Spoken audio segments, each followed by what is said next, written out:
In the hushed silence before dawn, a soft breeze rustled through olive trees, carrying whispers from an unseen world. The ancient Greeks believed those whispers were the voices of gods, immortal beings who shaped their world in both wonder and fury. These gods were not distant figures locked away in some unreachable heaven. They were everywhere, among the stars, in the sea's rolling waves, in the shadows of the mountains. And they were alive, burning with emotions so fierce they could shatter empires or create miracles. The skies belonged to Zeus, a figure both majestic and terrifying. His voice was the thunder that cracked through storms, his gaze the lightning that illuminated the heavens. He ruled with authority, a king burdened by power yet prone to human flaws. In his court sat Hera, his queen, whose beauty could rival the most delicate dawn but whose jealousy was sharper than any blade. Together, they painted a picture of love tangled in betrayal, a union as stormy as the skies they ruled. Beneath the earth, Hades reigned in the underworld, a somber figure presiding over the dead. His kingdom was not merely a place of darkness, but a paradox of stillness and despair, a world as eternal as his stoic gaze. Persephone, his reluctant queen, brought a fragile touch of light to this shadowed realm, her mere presence enough to create seasons above. Spring bloomed when she walked the earth, but winter froze the land when she returned below. Life and death, forever intertwined, played out through her existence. Far away, the seas rolled under the watchful eye of Poseidon, a god whose moods mirrored the ocean's unpredictability. One moment calm and serene, the next raging and unforgiving, he was a force no mortal could tame. His trident could summon earthquakes or raise islands from the deep, yet his yearning for respect rivaled his fury. On the edges of these mighty rulers' domains roamed gods of inspiration, chaos, and war. Athena, born fully armed from her father Zeus's head, stood as a beacon of wisdom and strategy. She was the embodiment of justice, a warrior who fought with both sword and intellect. Beside her, Ares, the god of war, burned with unrelenting passion for battle. His presence brought blood and chaos, yet his intensity spoke to the raw force of human conflict, the unyielding hunger for dominance. Yet, for all their power, the gods were strikingly human. Aphrodite, the goddess of love and beauty, could bring kings to their knees with a single glance, her allure an intoxicating blend of grace and destruction. But love, as she often showed, was a force as unpredictable as any storm. It could heal or it could destroy, and the line between those two outcomes was often razor-thin. The sun rose each day under the chariot of Helios, its golden rays spreading warmth and hope. But even this light bore shadows, for the gods were not perfect beings of pure good or evil. They were driven by desires, grudges, and passions that mirrored the hearts of mortals. Their quarrels spilled onto the earth, drawing humans into their tangled webs of schemes and rivalries.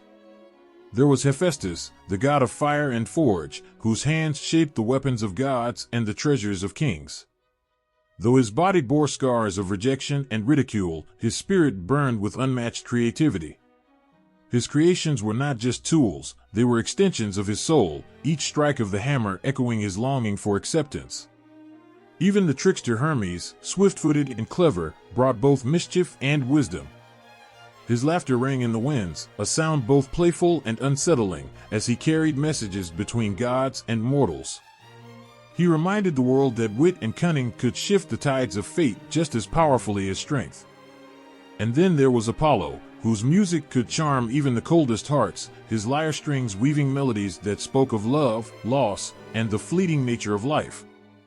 His twin sister Artemis roamed the forests with her bow, a protector of the wild and a symbol of fierce independence. Together, they balanced light and shadow, creating harmony in a world teetering on chaos. Every tale whispered by these gods was not merely a story, but a lesson carved into the bones of humanity. They could bless or curse, create or destroy, all with the flick of a wrist or the utterance of a word.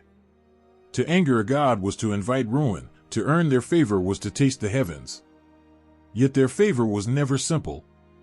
The gods were as unpredictable as fate itself, their decisions swayed by pride, love, vengeance, or whimsy. Mortals lived in awe and terror of these beings, offering prayers, sacrifices, and temples in their honor.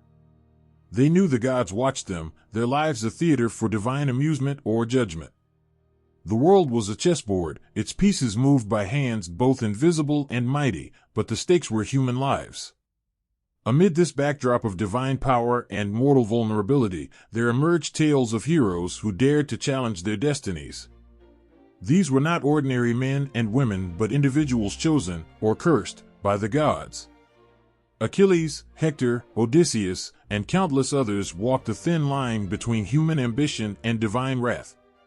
Their stories, forged in the fires of love, war, and sacrifice, carried the weight of God's whims and the hope of mortal defiance. And so, the stage was set for a war that would change the fate of mortals and immortals alike. The gods, restless in their immortal existence, turned their eyes to the earth, ready to play their part in a conflict that would echo through eternity. The spark had been lit. The whispers of olive trees grew louder, the wind shifting as if to herald what was to come. The Trojan War was about to begin. The feast was radiant, a celebration fit for gods, filled with laughter that could make the heavens tremble. A golden glow bathed the hall where immortals gathered, their goblets brimming with ambrosia, the nectar of eternity. But amidst the splendor and harmony, an uninvited presence lurked, a shadow in the light, a bitter force waiting for its moment. Eris, the goddess of discord, stood at the threshold, her sharp eyes gleaming with unspoken fury. They had not welcomed her, these lofty beings who deemed her chaos unworthy of their festivities. She held no place in their harmony, yet it was her absence that would shape their destinies. Clutched in her hand was a golden apple, its surface flawless, gleaming like the sun. Inscribed upon it, a single word, to the fairest. Her entrance was as silent as it was devastating. She rolled the apple into the heart of the gathering, letting it glint and spin under the flickering torchlight. Conversations faltered, laughter faded, and all eyes turned to the object that now held the room hostage. Attention swept through the gods like a cold wind, cutting through their revelry. Hera, the queen of the gods, was the first to speak, her voice as commanding as a thunderclap. "Surely, this is mine," she declared, her regal bearing unshaken. Her beauty, her power, was it not unparalleled? But even as the words left her lips, Athena stepped forward, her eyes sharp and calculating, her poise unyielding. "Power and wisdom outweigh fleeting charm," Athena countered, her tone calm yet laced with steel. "The fairest can only be one who brings light to the minds of men, not merely a fleeting glance to their hearts." Then came Aphrodite, the embodiment of desire itself, stepping into the flickering light with a smile that could dissolve kingdoms. "And yet," she murmured, her voice a melody, "what moves men more than love? What binds their souls and brings them to their knees, if not the beauty that springs eternal?" The hall erupted into chaos. Words turned sharp, voices rose, and even the gods' radiant glow seemed dimmed by the weight of their discord.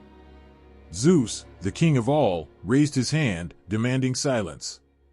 But the apple remained untouched, its gleam undiminished, its challenge unresolved. Who among these divine beings could choose? Who could risk the wrath of two to satisfy one? Zeus, weary of the battle already brewing, found his answer far from Olympus. He turned to a mortal, Paris, a prince of Troy, who herded his flocks on the quiet slopes of Mount Ida. Paris, with his simple, unassuming life, had no inkling of the storm about to descend upon him.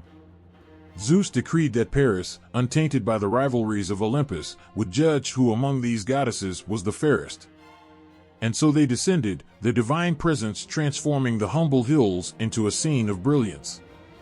Hera, Athena, and Aphrodite stood before Paris, their very existence overwhelming. Paris, a man of mortal blood, felt his heart pound in the face of their radiant power. How could he, a mere shepherd, decide what even Zeus could not? Hera spoke first, her voice a promise wrapped in authority. "Choose me, Paris, and you will know power beyond your dreams. I will make you king of all the lands, a ruler over men and gods alike." Her words rang with conviction, her offer undeniable. Athena stepped forward, her gaze piercing. "And I will give you wisdom and victory," she said. "Every battle you fight will end in triumph. You will be feared, respected, immortal in name if not in body." Then Aphrodite, softer, gentler, her presence as intoxicating as the bloom of a rose at dawn. She smiled, and it was as if the world itself held its breath. "I offer you what no power, no victory can bring, love," she whispered. "The love of the most beautiful woman in the world will be yours. Her heart will beat only for you."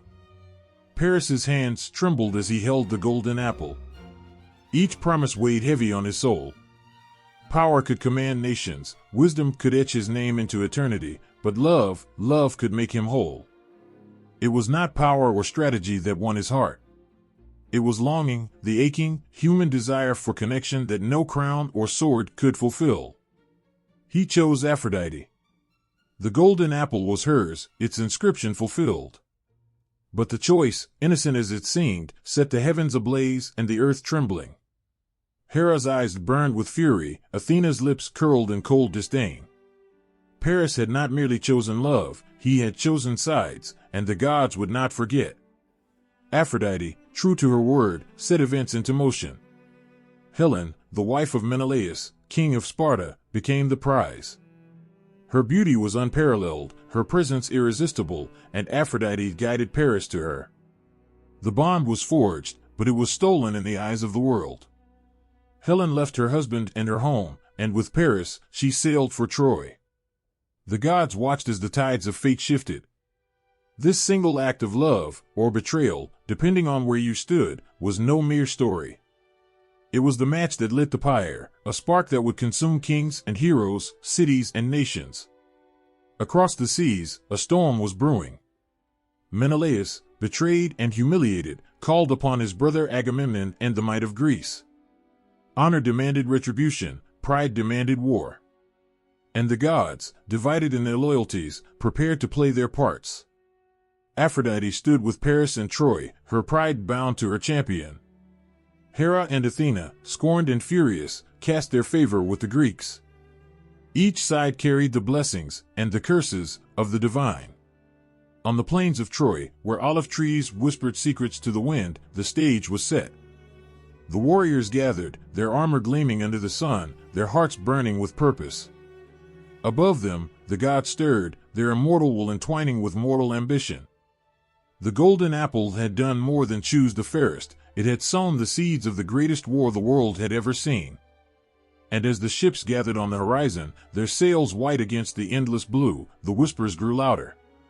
It was not just a war for land or pride, it was a war that would shake the heavens and the earth alike. Blood never washes clean. Not when it spills from your own family, staining the earth with betrayal and the bitter taste of vengeance. The house of Atreus carried that curse, a legacy of treachery and murder that clung to every generation, binding them to a fate as dark as the night without stars. Long before Agamemnon and Menelaus were born, their bloodline was already tainted. It began with Tantalus, their ancestor, a king who dined with gods and betrayed their trust. In a cruel jest to test the gods, he served his own son, Pelops, as a feast. The gods, horrified by this act, cursed Tantalus, casting him into eternal torment. But curses are never content to linger in the past, they seep forward, infecting the lives of those who come after. Pelops was restored to life by the gods, his flesh made whole again, yet the shadow of that cursed feast hung over him like a shroud.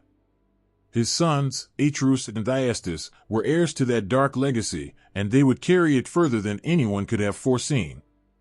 The brothers were bound by blood but torn apart by ambition, their love twisted into hatred as sharp as any blade. Atreus, the elder, seized the throne, but Thyestes, consumed by jealousy, conspired against him. Treachery bred treachery, and their feud reached its darkest moment when Atreus committed an act so unspeakable that even the gods turned their faces away. He invited Thyestes to a banquet, a gesture of reconciliation, or so it seemed. Thyestes, weary of strife, accepted, unaware of the horror that awaited him. The feast was grand, the table laden with the finest offerings. Thyestes ate heartily, his trust cautiously rekindled. But as he raised his goblet, savoring the wine, Atreus revealed the truth. The meal had been no mere offering. It was the flesh of Thyestes' own sons. Atreus had killed them, their young lives extinguished, their bodies turned into the very feast Thyestes had consumed. The cry that erupted from Thyestes' throat was not just one of grief, it was the sound of a soul breaking, of hatred forged into something eternal. Thyestes fled, vowing vengeance, and the gods, their anger now beyond measure, let the curse tighten its grip on the house of Atreus. This was the family into which Agamemnon and Menelaus were born. They inherited not just a throne but the weight of sins that were never theirs to commit. The shadow of their ancestors' crimes lingered, poisoning every triumph, every moment of peace. Agamemnon, the elder brother, was a king of immense power, his presence commanding and his ambition unyielding. He carried himself with the pride of one who believed he could conquer anything, even the curse that ran in his veins. Menelaus, though less imposing, was no less shaped by the legacy of their house. His marriage to Helen, the most beautiful woman in the world, was meant to signify strength, stability, perhaps even redemption for their bloodline. But curses do not sleep, and Helen's abduction by Paris of Troy was more than an act of lust. It was the curse reawakening, weaving its way into their lives like a serpent through tall grass. When the call to war came, it was Agamemnon who took the lead, uniting the Greek kings under his banner. Yet even as the armies gathered, the curse refused to be ignored. At Aulis, as the fleet prepared to sail for Troy, the winds fell silent, a suffocating stillness that spoke of divine discontent. The priests whispered of Artemis, the goddess of the hunt, whose wrath had stilled the winds. They said Agamemnon had offended her, that his hubris had once again drawn the ire of the gods. The solution was as cruel as the curse itself. To appease Artemis, Agamemnon was told he must sacrifice his daughter, Iphigenia. The weight of this command crushed him, yet he did not falter. Perhaps it was pride, or perhaps it was the curse, whispering in his ear that the blood of the innocent was the only offering that would suffice. He summoned Iphigenia under the guise of marriage, her young heart filled with hope and dreams. But as she approached the altar, she saw the knife, saw the grief in her father's eyes, and she understood. The screams of a father and daughter echoed through the camp that day, but it was the silence that followed, the winds rising once more, that sealed the truth. Agamemnon, like those before him, had paid the price demanded by the curse. The ship sailed for Troy, but the blood on his hands could not be washed away. Menelaus, too, was a man bound by fate, his life a thread pulled taut by forces beyond his control. His love for Helen, fierce and unyielding, had made him blind to the shadows that surrounded them. When she was taken from him, it was not just a blow to his pride, it was the shattering of his world. Yet even as he sought vengeance, gathering allies and preparing for war, the curse whispered to him, promising that no victory would ever be clean, no triumph free of its poison. The brothers stood united in purpose, yet divided by the weight of their actions. Agamemnon, hardened by sacrifice, led with a cold determination that bordered on ruthlessness. Menelaus, though driven by love, began to see that even Helen's beauty could not shield them from the darkness that loomed. They were kings, but they were also pawns, moved by forces far greater than their crowns. On the fields of Troy, where spears would clash and blood would spill, the curse of Atreus followed them, an unseen specter haunting every step. The warriors they led, the lives they claimed, the glory they sought, all of it was tainted, a part of a cycle that began long before their time and would continue long after. And so, as the ships approached Troy and the sun sank low on the horizon, the brothers carried with them not just their armies, but the weight of their ancestors' sins. The winds that filled their sails whispered of vengeance and tragedy, and the gods, watching from above, prepared to weave their immortal wool into the mortal fray below. The sun caressed her skin like a lover's whisper, its golden warmth drawing glints from her hair that seemed spun from the very light itself. She walked with a grace that defied mortal bounds, her every step as fluid as a melody. Helen. Her name alone stirred hearts and unsettled souls, a name that spoke of beauty so profound it was both a blessing and a curse. From the moment she first opened her eyes, the gods themselves must have paused to marvel. Her father, Tyndareus, could not have known the storm she would bring, nor could her mother, Leda, foresee the ripples of chaos that would emanate from their daughter. Some whispered that Zeus himself had played a hand in her birth, that his divine touch had left its mark on her in ways no mortal could understand. Others claimed she was simply human, a girl born to a world unworthy of her radiance. But whatever the truth, it was clear that Helen was no ordinary woman. She was a flame that burned too brightly, irresistible to those who drew near, yet leaving ashes in her wake. As a child, her beauty was innocent, a soft light that warmed rather than overwhelmed. Yet even then, she turned heads and silenced rooms, her laughter a balm that soothed even the most troubled hearts. But as she grew, her beauty deepened, became sharper, more dangerous. She was like the edge of a blade, captivating but deadly to those who dared to grasp it. When Helen came of age, her beauty was a force of nature, undeniable and inescapable. Suitors from across Greece flocked to Sparta, their hearts pounding and their minds clouded by the thought of her. Kings and warriors, each greater than the last, arrived at her father's court, bearing gifts and promises, each desperate to win her favor. Yet for all their riches and valor, none could claim her outright. Tyndareus, fearing the chaos her beauty could unleash, made a bold decision. He demanded an oath, a promise from all her suitors that no matter whom she chose, they would honor her marriage and defend it against any who dared to challenge it. It was a pact born of necessity, a shield against the storm that her allure threatened to bring. Among the suitors stood Menelaus, a prince of Mycenae. He was not the wealthiest nor the most handsome, yet there was a steadiness in him, a strength that set him apart. He won her hand, not through grand gestures, but through a quiet resolve that seemed to promise a life of stability and devotion. When she became his wife, she wore her new role with grace, her radiance untempered, but now shared with the man who had earned her trust. Their life in Sparta was one of peace, at least outwardly. Helen bore a daughter, Hermione, and the palace halls echoed with the sounds of family and contentment. But beneath it all, the curse of beauty lingered. Menelaus adored her, but how could one man ever hope to hold what the world itself longed to possess? Helen's presence was like the pull of the tide, steady, unrelenting, and impossible to resist. And then Paris came. He arrived not as a threat but as a guest, a prince of Troy seeking the bonds of diplomacy. Yet from the moment his eyes met Helen's, something shifted. He was younger than Menelaus, his features soft yet striking, his demeanor bold yet intoxicatingly tender.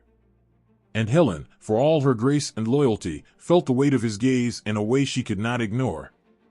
Paris spoke with a voice that carried promises of something untamed, something that her carefully constructed life in Sparta could never offer.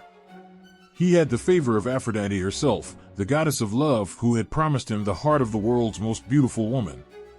And when Paris spoke to Helen, it was as though the world itself fell away, leaving only the two of them suspended in a moment too perfect to be real. Was it love that drove her to leave, or was it something darker, more uncontrollable? Was it the curse of her beauty, weaving its way into her heart as it had into the lives of so many others? Or was it the gods, toying with mortals as they so often did, using her as a pawn in a game whose stakes she could not comprehend? The night she left Sparta, the air was thick with an unnatural stillness. Helen stood in her chambers, her heart pounding as she stared at the life she was about to abandon. She thought of Menelaus, of Hermione, of the oath sworn by so many to protect her marriage. She thought of the suitors who had bowed to her, their promises now broken by the choice she was about to make. Yet when Paris took her hand, all those thoughts dissolved into the shadows. His touch was fire and ice, his presence a whirlwind that swept her away from everything she had known. They sailed for Troy, the waves crashing against their ship as though the gods themselves sought to drown them. Helen, once a queen of Sparta, became a queen of Troy, a symbol of love, betrayal, and the unrelenting pull of fate. But love is never simple, and beauty is never without its price. As the ship cut through the dark waters, the winds carried whispers of what was to come. Helen, for all her allure, was not merely a woman but a spark, a catalyst for a war that would engulf nations and shatter lives. In Troy, she would be both worshipped and cursed, her presence a blessing to some and a torment to others. Menelaus would not forget her, and neither would the Greeks who had sworn to uphold her honor.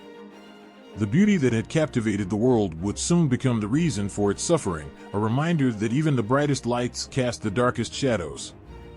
The winds rose higher, carrying her closer to the shores of Troy, and the gods, ever watchful, prepared to let the threads of fate unravel. The gods were never silent. Their whispers danced on the winds, their laughter rumbled through the thunder, their fury rippled in the crash of waves against the shores. To mortals, the gods were distant figures, grand and unknowable, but their hands were ever present, weaving threads into the fabric of human lives. In the Trojan War, the gods were not mere spectators, they were players, their desires and rivalries igniting the spark that turned men into legends and kingdoms into ashes. Zeus sat upon his throne atop Mount Olympus, the weight of the heavens pressing down on his shoulders. His gaze was neither kind nor cruel, but filled with the unbearable knowing of a God who saw all.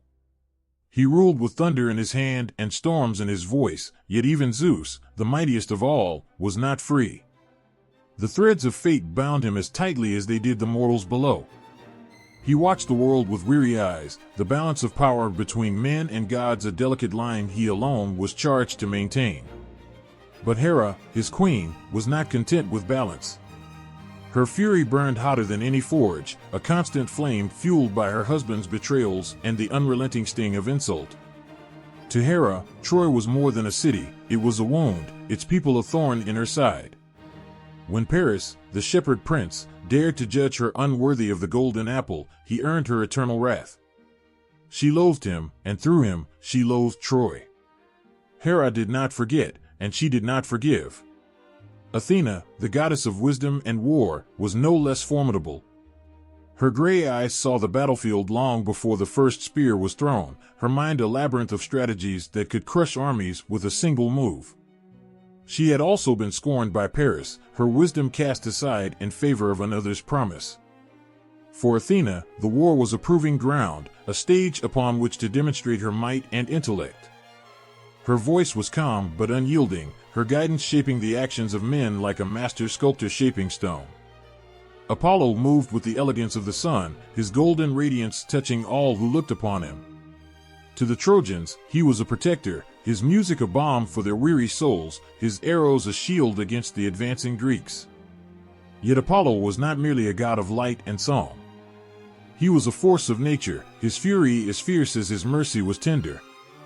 When his priests were dishonored, when his will was ignored, he struck with the precision of a hunter, his arrows raining down death without hesitation. And then there was Aphrodite, the goddess of love, whose power was as intoxicating as it was dangerous. Her promise to Paris, her favorite mortal, was not given lightly. She bound herself to him, to his desires and his fate, her beauty and charm bending the world around her whims. Yet love, even divine love, is never without cost. Aphrodite's protection of Paris brought her into conflict with gods far greater in wrath and strength, but she did not falter. She fought not with spears or shields, but with the quiet devastation of the heart. The gods did not merely watch the war, they fought through it, their divine hands guiding the actions of kings and warriors alike. When Achilles, the greatest of the Greek warriors, refused to fight, it was Athena who appeared to him, her voice like steel wrapped in silk, coaxing him back to the fray. When Hector, Troy's noble prince, stood before the gates of his city, his courage unbroken, Apollo walked beside him, a shadow of divine strength bolstering his mortal resolve. But the gods were not united. They quarreled, their rivalries spilling over into the mortal world with devastating consequences. Zeus, for all his power, could not contain their ambitions. Hera and Athena conspired against him, their cunning a match for his thunderous decrees. They whispered to the Greeks, their words fueling the fire of war, while Apollo and Aphrodite whispered to the Trojans, their love and loyalty entwined with the city's fate. Even Ares, the god of war, found himself drawn into the chaos, his bloodlust unquenchable. He reveled in the carnage, his laughter mingling with the cries of the dying, his presence a storm that tore through the battlefield. Yet Ares, for all his might, was no match for Athena, who bested him with the precision of her intellect, her every move a calculated strike that left him humiliated and enraged. As the war raged on, the gods moved between the shadows and the light, their agendas shaping every victory and defeat. They whispered promises into the ears of mortals, their words both a blessing and a curse. Heroes rose and fell, their fates entwined with the wills of beings who cared little for their suffering. The gods did not act out of mercy or justice, they acted out of pride, vengeance, and a desire to leave their mark on the world of men. Yet for all their power, the gods could not escape the threads of fate. Even Zeus, who held the scales of life and death in his hands, found himself bound by what must be. He knew the fall of Troy was inevitable, that the city would burn and its people would be scattered like ashes on the wind. He knew that the Greeks, too, would suffer, their triumph stained by loss and betrayal. The gods could shape the path, but they could not alter the destination. And so, as the sun set over the plains of Troy, its light turning the sea to molten gold, the gods watched the mortal world with a mixture of detachment and obsession.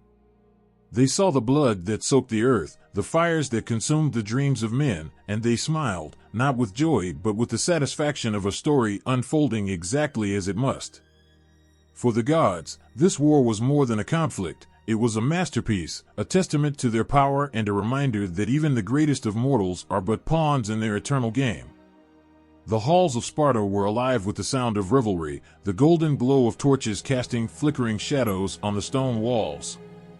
Menelaus, king of Sparta, sat at the head of the feast, his laughter echoing warmly as he welcomed the guest of honor, a young prince from the distant city of Troy.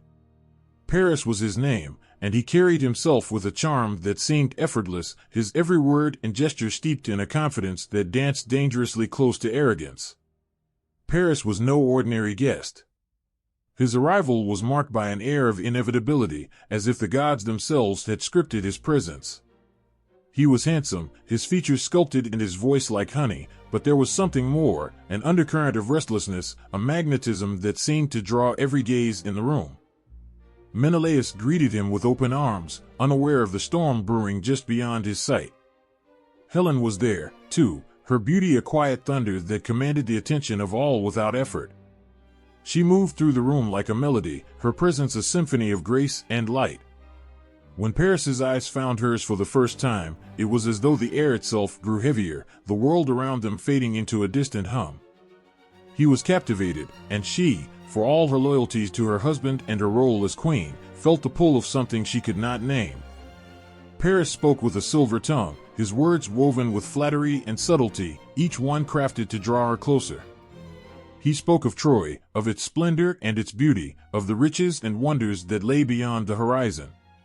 But more than that, he spoke to her heart, his voice soft and intimate, as though he could see the parts of her that no one else could. Helen, who had always been more than her beauty, found herself disarmed by the attention. In Paris's gaze, she saw something different, not the reverence she was used to, but desire, raw and unhidden.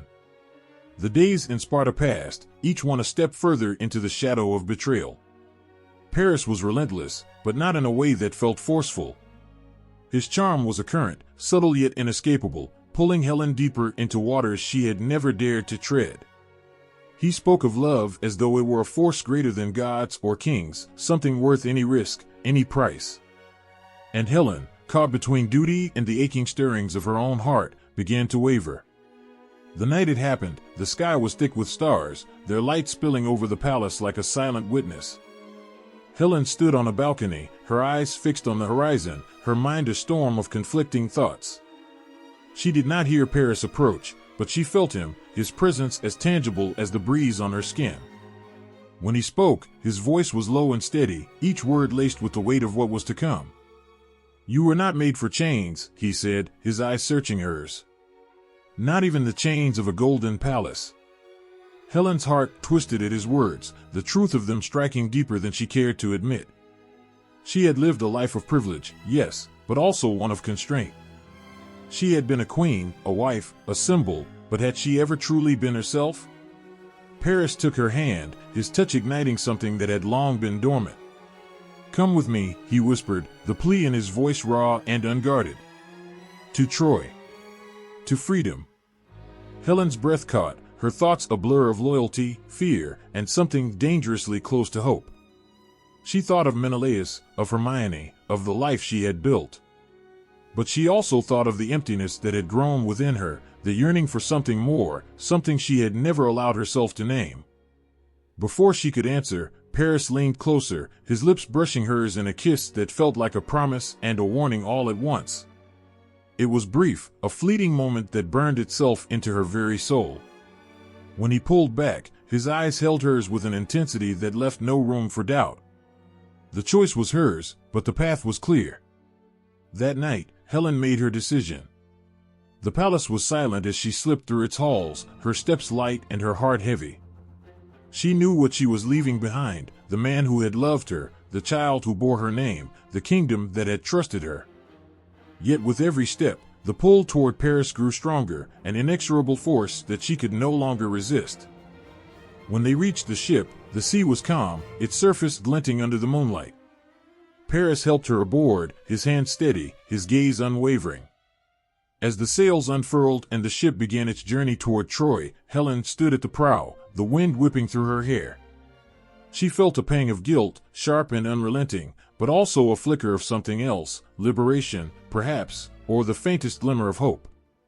Paris stood beside her, his presence a shield against the uncertainty of what lay ahead. "You are more than they will ever understand," he said softly, his voice carrying over the sound of the waves. "And now, you are free. But freedom comes with a cost, and love, as intoxicating as it is, carries the weight of its own destruction." Helen knew this, though she did not yet understand the full measure of what her choice would mean. As the ship sailed toward Troy, the wind seemed to carry whispers of the gods, their laughter mingling with the rustle of the sea. The throne room of Sparta was unrecognizable, its once vibrant halls now heavy with silence. Menelaus sat on his throne, his fingers gripping the armrests so tightly his knuckles turned white.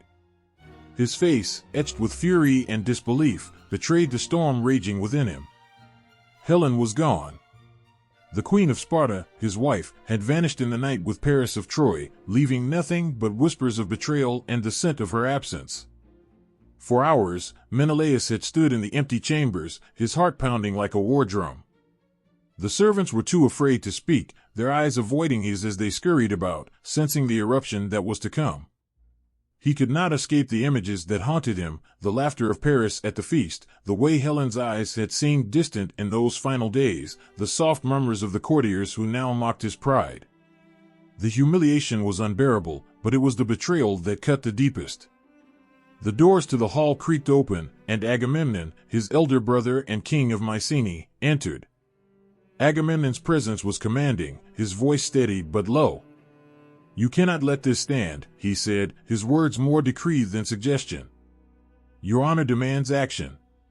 And so does Greece." Menelaus rose, his breath ragged. "This is not just about honor," he spat, his voice breaking with the weight of his grief. "This is war. He has stolen my wife, my queen. He has defiled the sanctity of my home and insulted all of Sparta." Agamemnon nodded, his eyes glinting with a calculation that Menelaus could not fully understand. "Then you must call upon the oaths," he said. "Every king in Greece swore to defend Helen's marriage, to stand by her husband should any man dare to take her. They will come, and together, we will bring Troy to its knees." The memory of that oath surged to the forefront of Menelaus's mind. Years ago, when Helen had been courted by the greatest man in Greece, Odysseus, ever the strategist, had proposed the pact. Each suitor had sworn to protect the chosen husband, binding themselves to the unity of Greece for the sake of avoiding bloodshed. Menelaus had been proud to be chosen then, proud to stand as the man who had won Helen's hand. Now, that oath was his only weapon against the humiliation that threatened to consume him. The next morning, the heralds were sent out, their voices ringing across the land. Kings and warriors, bound by their word, were summoned to Sparta. One by one, they arrived, their ships crowding the harbors, their banners fluttering in the wind. The palace courtyard filled with the clamor of men preparing for war. Some came out of loyalty to their oath, others out of ambition, seeking glory on the battlefield. Among them were figures whose names would soon be etched into legend: Odysseus, the cunning king of Ithaca, reluctant but bound by duty; Ajax, the towering warrior whose strength was matched only by his fierce pride; and Achilles, the young and fiery prince whose very name seemed to promise destiny. Menelaus stood before them, his voice firm despite the turmoil within. Paris of Troy has stolen what is mine. He has insulted not just me, but all of Greece. Will you stand with me and reclaim our honor?" The assembled kings roared their agreement, their voices a thunderous chorus that seemed to shake the very ground beneath them. But amidst the rallying cries, there were murmurs of doubt. Troy was no mere city, it was a fortress, its walls said to be unbreachable, its warriors fierce and loyal. The prospect of war was daunting, even for the bravest among them. Odysseus, ever pragmatic, stepped forward. "Before we march to Troy, we must have more than rage. We need strategy. We need unity." Menelaus nodded, the weight of leadership pressing heavily on him. He turned to Agamemnon, whose ambition shone like a blade. "You will lead this army," he said, his voice steady despite the bitterness that lay beneath. "Together, we will bring Troy to its knees." Agamemnon accepted with a solemn nod, though his eyes betrayed a hunger for power that unsettled even Menelaus. The army was forming, the ships were being prepared, and yet Menelaus could not shake the gnawing ache in his chest. This war would be fought for Helen, but it would also be fought for something far greater, his pride, his name, and the unity of a fractured Greece. As the sun set on the shores of Sparta, the sea glinted with the reflections of countless ships. The men prepared themselves, sharpening their swords, donning their armor, and whispering prayers to the gods. Menelaus stood on the shore, the salty breeze stinging his eyes as he gazed toward the east. Somewhere across the vast expanse of water, Helen was waiting, whether in love or in chains, he did not know. But he would bring her back, whatever the cost. The night was restless, filled with the sounds of men and the whispers of the gods. Zeus watched from Olympus, his expression unreadable as the mortals stirred. Hera's vengeance simmered, her disdain for Troy feeding the flames of war. And Aphrodite, whose promise to Paris had set these events in motion, watched with a mixture of satisfaction and sorrow, knowing the chaos that love had wrought. By dawn, the fleet was ready. Menelaus stood at the helm of his ship, the wind tugging at his cloak as the sails billowed. The oars dipped into the water in unison, the rhythm a heartbeat of war. As the fleet set out, the horizon seemed to shimmer, as though it held the promise of both triumph and devastation. Behind him, the shores of Sparta grew distant, but the fire in Menelaus's heart burned brighter with every passing moment. The salty air of Ithaca hung heavy with the scent of earth and sea as the messenger from Sparta arrived, his purpose clear in every hurried step. Odysseus sat under the shade of an olive tree, his infant son, Telemachus, cradled in his arms. The king of Ithaca had built a life of peace here, a quiet existence far from the chaos of war. Yet peace is a fragile thing, easily shattered by the ambitions of others.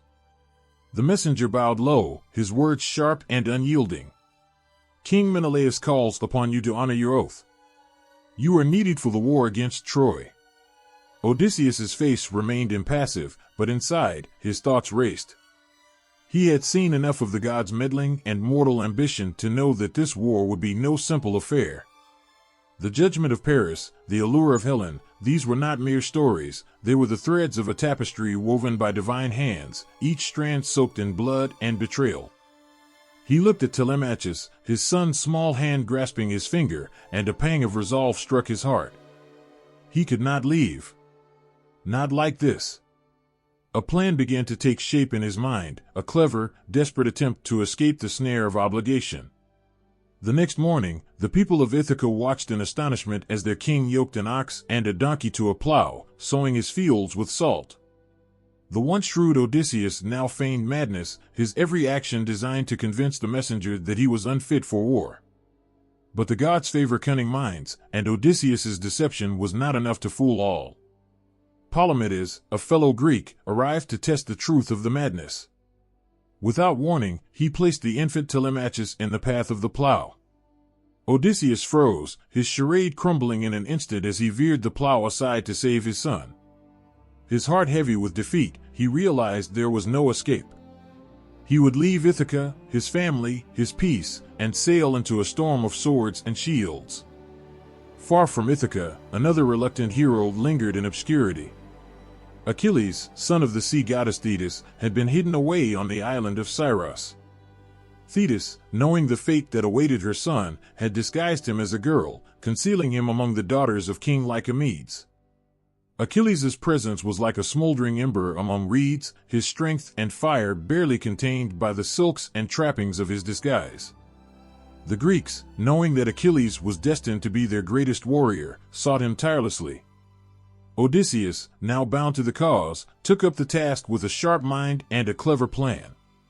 When he arrived at Scyros, he brought with him gifts for the king's daughters, fine jewelry, soft fabrics, and one carefully placed weapon, a gleaming sword. As the gifts were displayed, the women gathered, their laughter and delight filling the hall. But when the sword was revealed, something shifted.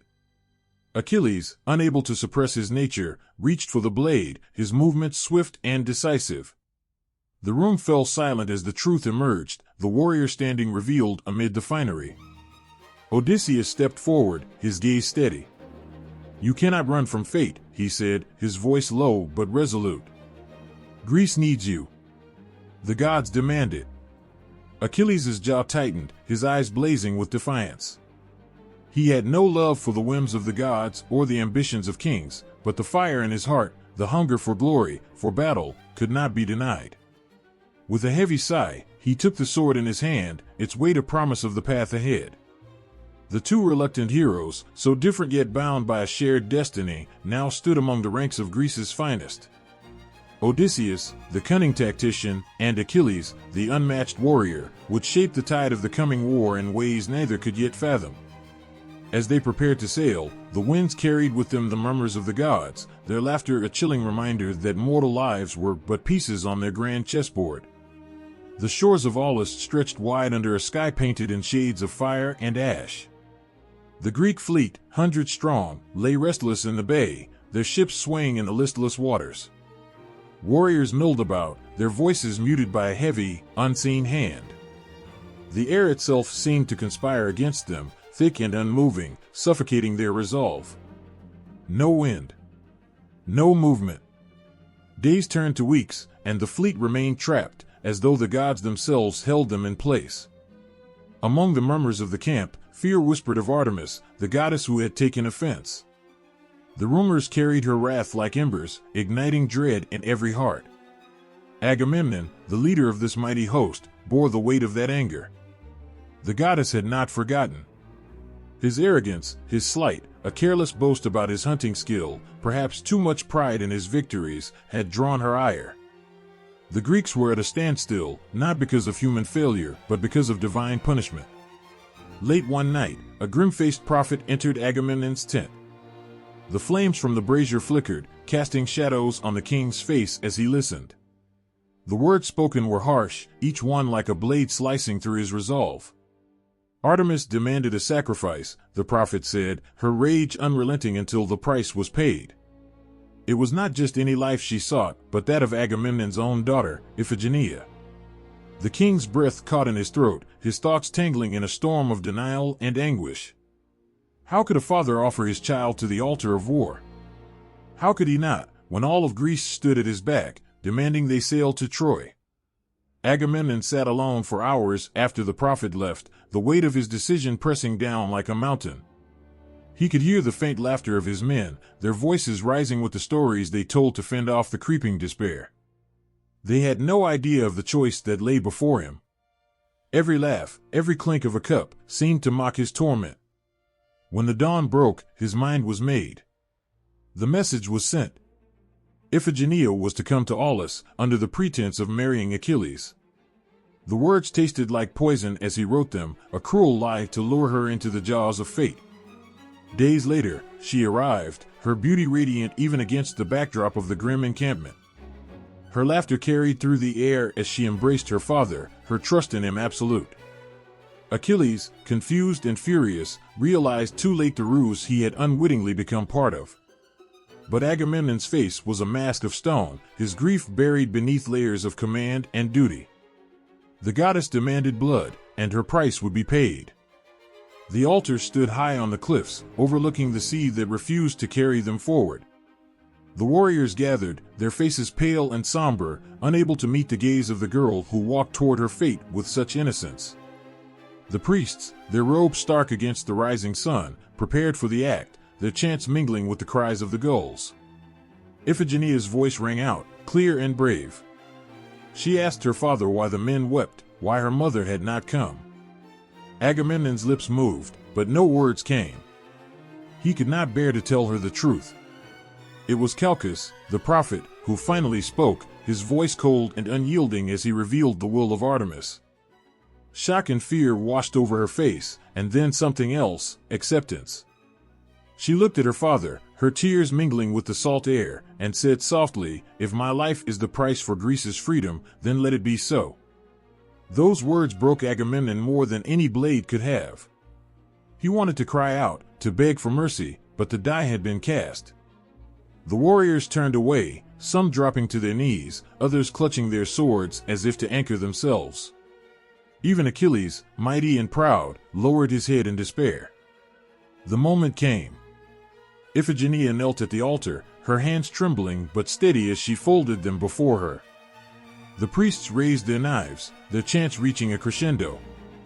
But just as the blade began its descent, a blinding light enveloped the altar. The wind, so absent for weeks, roared through the camp, carrying with it the scent of the sea and the promise of freedom. When the light faded, the altar was empty. In Iphigenia's place lay a pure white deer, its life offered to the goddess. Artemis had taken pity, sparing the girl and accepting the substitute. The warriors fell to their knees in relief and awe, their voices rising in prayers of gratitude. Agamemnon stood frozen, his heart torn between agony and gratitude. His daughter was gone, whisked away by the goddess, her fate now unknown. But the winds had returned. The ships groaned as their sails filled, the sea now alive with the rhythm of the waves. The path to Troy was open, the way forward clear. As the fleet began to stir, the memory of the sacrifice lingered like a ghost among them. The men whispered Iphigenia's name, her bravery a torch that would light the way through the darkness to come. The wind howled across the Aegean Sea, as though it too felt the weight of the war that was about to begin. The Greek fleet, now assembled and ready, strained against the waves, the sails filled with the breath of the gods.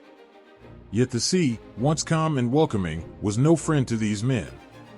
It tossed their ships as if they were little more than toys, and a sense of foreboding began to settle over the fleet. The gods, fickle as ever, had already begun to make their presence known. Agamemnon stood at the helm of his ship, his eyes scanning the horizon. The promise of war was near, but so were the whispers of divine interference.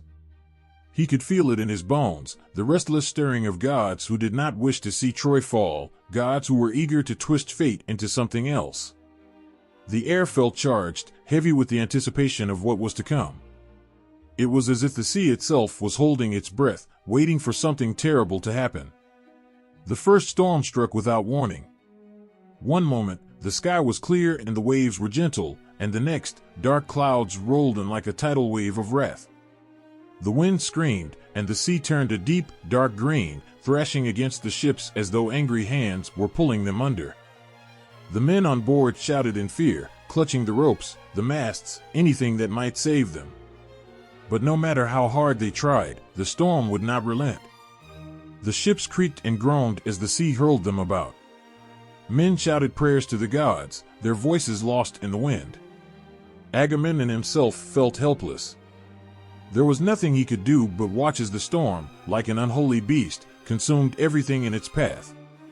Waves crashed over the deck, threatening to capsize the fleet. The gods, it seemed, were playing with them, toying with their lives as though they were nothing.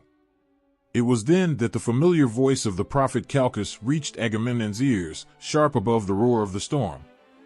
The gods are angry. They demand sacrifice. His words were like ice, cutting through the chaos of the storm. The Greek king's heart sank. Was this another test, another price to pay before they could reach Troy? Tell me what to do. Agamemnon shouted back, his voice barely audible over the thunder. Calchas was grim. It is Artemis who stirs the sea against us, Agamemnon. The winds and the waves are her doing. Only when you show her mercy will the storm subside. The storm raged on, merciless and unrelenting.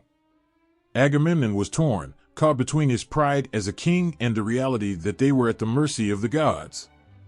What could he give? What would appease Artemis, the goddess of the hunt, the fierce and untamable spirit who had taken his daughter? Through the storm, a single ship broke away from the rest. Achilles' ship, fast and sleek, seemed untouched by the tempest, as though it was guided by a hand greater than the gods. Agamemnon's eyes tracked it for a moment before he turned back to the storm, his face drawn in agony. There was nothing he could do to stop the wrath of the gods. The thunder cracked like the sound of 1,000 hammers striking the earth, and in that instant, the storm came to an end. The winds died down, the waves calmed, and the sky cleared as quickly as it had darkened. Silence hung over the fleet, broken only by the sound of the ship's creaking and the labored breaths of the men. It felt as though the storm had never happened at all. And yet, the men knew that it had, knew that they had been tested by something far more powerful than themselves. The fleet resumed its course, but the tension never quite lifted. Every man on every ship felt the weight of what had transpired. They had been spared, but for how long? The gods were capricious, their favors fleeting. The journey to Troy was far from over, and each step forward carried with it the shadow of the divine. As they neared the shores of Troy, the sense of unease grew heavier. The land ahead seemed to promise nothing but bloodshed and sorrow. Yet, for all their fear, the warriors aboard those ships could not turn back. They were bound by oath, by the will of the kings and gods, and above all, by the deep, bitter necessity of war. The sight of Troy's distant walls brought both relief and dread. The journey was almost over, but the battle was just beginning. The sea, with all its fury and power, had tested them, but it was nothing compared to what awaited them on land. The gods had played their part, their interference undeniable, but the true test would come in the heart of Troy itself. The Greek ships, now anchored on the sandy shores of Troy, creaked with the weight of their cargo. The warriors gathered on deck, their eyes scanning the unfamiliar land, the city rising like a fortress before them. The air was thick with anticipation, a quiet hum that vibrated in the hearts of every soldier. The sea had carried them this far, but now it was up to them to make their stand. The first to touch the ground were the scouts, their boots sinking into the soft sand. A long, tense silence hung in the air as they surveyed the land, the wind carrying the scent of distant smoke, the faintest trace of war already in the air. The Trojans, though unaware of their arrival, were not unprepared. Their city walls loomed in the distance, impenetrable and proud, a symbol of centuries of defense against invaders. But today, it seemed, they would fall. Then, without warning, the first arrow sliced through the air, a harbinger of the storm to come. The Greeks, caught off guard but not unready, quickly formed their ranks. The sound of shields clashing together, the heavy thud of spear tips striking against the earth, filled the air. The warriors took their positions, their faces grim and resolute. The Trojans appeared from the city gates, their warriors, once proud and confident, now steely-eyed and ready for the fight that was already upon them. The clash of metal on metal rang out across the battlefield, a cruel song of war that would only grow louder. In that instant, there was no difference between the Greeks and the Trojans, just men, bound by duty and bloodshed, fighting for what they believed was rightfully theirs. The dust of the battlefield swirled, caught in the chaotic gusts of wind. It was impossible to tell who struck first, who fell first, but it didn't matter. The first casualties were already upon them. The Trojans' cries echoed, and the Greeks, in their relentless pursuit, followed suit. The roar of war was not a song, it was a scream that pierced the heavens. Among the Greeks, the mighty Achilles strode forward, a force of nature in human form. His spear flashed in the sunlight, a deadly extension of his fury. He cut through the Trojan ranks like a blade through cloth, each blow a reminder of the legend he was becoming. Yet, even as the blood soaked into the earth beneath his feet, his eyes, usually so fierce, seemed distant, haunted by a deeper sorrow. He did not want this. No one truly wanted this. But there was no turning back. The first Trojan soldier fell with a scream, his body crumpling to the ground like a rag doll. His comrades, stunned for a fleeting moment, quickly regrouped, their battle cries rising as they fought to reclaim the space they had lost. Their courage was palpable, their desperation raw. But nothing could stop the tide of warriors crashing against them. The Greeks pressed forward, determined to honor their oaths, each soldier driven by the knowledge that they were not just fighting for themselves, but for their homeland, for their families waiting back across the sea. Amid the chaos, Agamemnon stood firm, his eyes scanning the battlefield. He saw the carnage, the loss, and it weighed on his soul. His heart pounded in his chest, a constant reminder that he had brought them here. It was his decision that had sparked this war, his pride that had turned a simple dispute into a massacre. And now, the blood of the Trojans mingled with the blood of his own men. How many would fall before the walls of Troy crumbled? The Greeks, though mighty in their resolve, were not immune to the cost of war. The screams of the wounded echoed in the distance, the sickening sound of metal slicing through flesh filling the air. The clash of shields, the grind of armor, and the harsh cries of men in their final moments formed a grisly symphony, a soundtrack to the tragedy unfolding. For every Trojan that fell, it seemed another Greek would follow, their sacrifices fueling the relentless engine of war. As the sun climbed higher, the battle raged on, and it seemed as though the land itself was soaked in blood. The once beautiful shore was now a scar, a landscape marred by the bodies of the fallen. The Trojans, though fewer in number, fought with desperation. For them, this was not just a fight for survival, it was the fight for their home, for their city that had stood for centuries. They would not go down easily. One by one, the heroes of the battle stood out, their actions more than just those of soldiers, they were symbols of the war itself. But even the strongest could not avoid the inevitable. A young Trojan, barely more than a boy, met his end beneath the heavy swing of a Greek axe. His fall was not graceful. It was sudden, brutal, and left a scar in the hearts of those who watched. They had not known him, had not even seen his face before today, but now his blood was on their hands. The casualty list had begun. The sound of clashing swords and the stench of blood were all-consuming. Time seemed to stretch, each moment dragging on as though it were an eternity. The faces of the men became less and less distinct, their humanity lost in the sea of battle. Yet in that chaos, there were fleeting moments of clarity, moments when a warrior, one of the bravest, would look up at the sky, only to see the face of a god looking down at them. It wasn't pity that the gods offered, but the cold, harsh reality of fate. As the sun began to sink lower in the sky, painting the battlefield with shades of crimson, the first day of the war drew to a close. The Greeks had landed, and the bloodshed had begun. The Trojans had tasted their first loss, but they had not yet tasted defeat. The smell of death clung to the air, and the field was littered with the broken bodies of men who had been little more than pawns in a game played by the gods. The warriors, both Greek and Trojan, had faced each other as enemies, but in their final moments, they shared something far deeper, a mutual understanding of the cost of this war. And as the night fell, the cries of the wounded and the whispers of the dead hung heavy in the air, promising that this was just the beginning. For 9 years, the wind of war blew relentlessly across the plains of Troy. The Greek ships that had once arrived with such hope, so certain of their triumph, now sat idle in the distance, their sails tattered by the storms of time. The once bright banners of the armies had faded in the heat of battle, their cloth now stained by the blood of too many fallen warriors. And still, the walls of Troy stood tall, unmoving, like a defiant giant watching the world burn around it.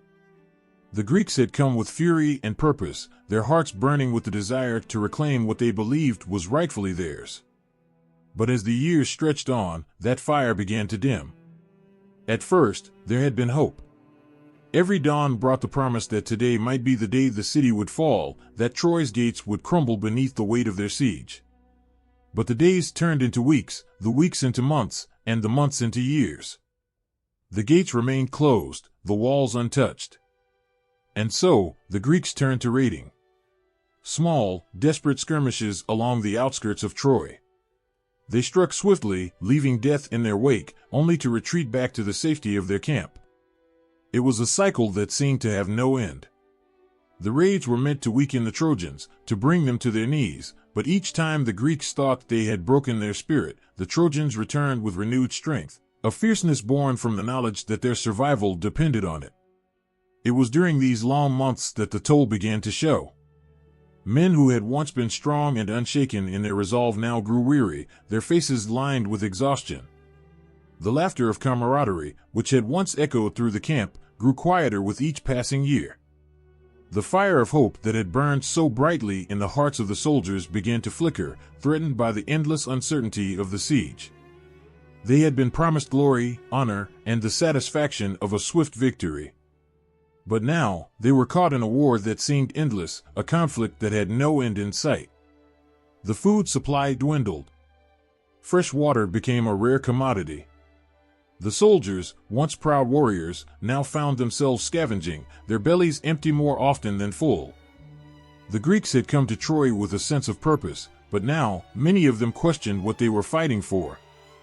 Some spoke of returning home, of walking away from the war that had consumed them, but their honor, entangled with their promises and oaths, held them in place, as though invisible chains bound their feet to the blood-soaked earth. The nights grew long and cold, and with each passing day, the soldiers could feel the weight of their isolation. Their families, their homes, all seemed so distant, so unreachable. Letters home were few and far between, and most never saw the light of day. News from their homeland was a fleeting whisper, carried on the wind and quickly lost in the tumult of the battle. The men began to forget what it felt like to laugh without pain, to sleep without the fear of another raid, another battle. The Trojans, too, felt the toll of the war. The walls of their city were strong, but so was their grief. The cries of the fallen echoed through the streets, filling the hearts of the survivors with a silent ache. They, too, had once believed this war would be over soon, that they would fight for a few weeks, perhaps months, and emerge victorious. But as the years wore on, their resolve began to crack. The Trojans were not made of stone, they were flesh and blood, with hearts that bled, and families that waited for them to return. As the war dragged on, they, too, began to question the cost of victory. Every day the Trojans looked out at the encircling Greek camp, their eyes growing weary with each passing moment. They had defended their city for so long, but the thought of holding out forever seemed impossible. Yet they did it, fighting with every ounce of their being. There was no surrender in their hearts, no room for retreat. Troy was their home, and they would defend it to the last breath. But with each raid, each battle, the weight of the siege pushed them further toward the edge. They were tired, too, tired of the constant war, of the endless fighting that had become their lives. The warriors on both sides began to look at each other not as enemies, but as reflections of themselves. They were no longer fighting for honor or glory, but for survival. They had crossed the point where victory meant little more than the end of their own suffering. The dreams they had once held of a quick and glorious triumph now seemed like a distant memory, a fantasy that had no place in the world they inhabited. What had they gained? What had they lost? And most of all, how much longer could this go on? Amidst the battles and raids, the gods watched with cold indifference. They had set the pieces in motion, but now, it seemed, even they had lost interest in the outcome. The humans, mortal and fragile, fought, bled, and died, but for what? The gods had their own games to play, and the lives of mere mortals were nothing more than pawns in their hands. The endless cycle of violence continued, each side pushed onward not by the will of the gods, but by their own pain and pride. And so, the years passed. The toll of war continued to mount, both on the men who fought and the land that bore witness to their struggle. It became clear that there would be no victor here, not in the way the warriors had imagined. The Greeks, the Trojans, and all those caught in between would leave the battlefield changed. Some would never return home. Some would carry scars that would never fade, their hearts and minds forever haunted by the horrors of a war that could not be won. The walls of Troy stood strong, their shadow falling over the battlefield, as though mocking the men who had come to destroy it. The Greeks had no choice but to continue, their pride and promises driving them forward. But deep within, each soldier carried the silent question, how much longer? How much longer could they fight, knowing the end would come only when the gods had finally had their fill of blood?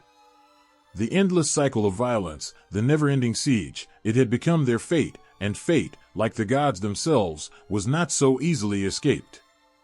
Achilles' heart burned with fury, a fire so intense that even the gods could feel its heat. It wasn't the battlefield that had caused this wrath, nor was it the cries of dying men that echoed in his ears. No, this was different. This was personal. This was a wound to his pride, a wound that cut deeper than any sword ever could. And the cause? The woman who had been given to him as a prize, taken from him by the very king he had fought for. Briseis. Her name burned in his mind like a brand, a symbol of everything that had been wronged. She had been his, a gift from the spoils of war. She had been his comfort, his companion in a world that was nothing but violence. She had shared his bed, her touch soothing his pain, her presence a reminder of a life he had fought for. And now, she was gone. Stolen from him by Agamemnon, the king whose orders had sent him to the front lines, the king who had now claimed Briseis for himself. The gods themselves must have been watching from their thrones, for this was not just a quarrel between two men, this was the kind of betrayal that could shake the heavens. Agamemnon had always been a man of pride, a man who saw himself as above all others. But this was an insult. A blow to Achilles' very soul. How could Agamemnon dare take what was his? How could he strip away the only thing that had kept him grounded in this madness of war? Was there no honor left? Achilles' rage erupted like a storm breaking across the sea, furious and relentless.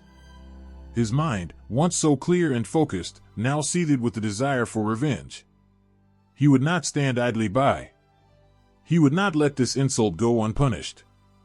The very thought of Briseis in Agamemnon's grasp sent his blood boiling, and he felt as if his heart might burst from the heat of it all.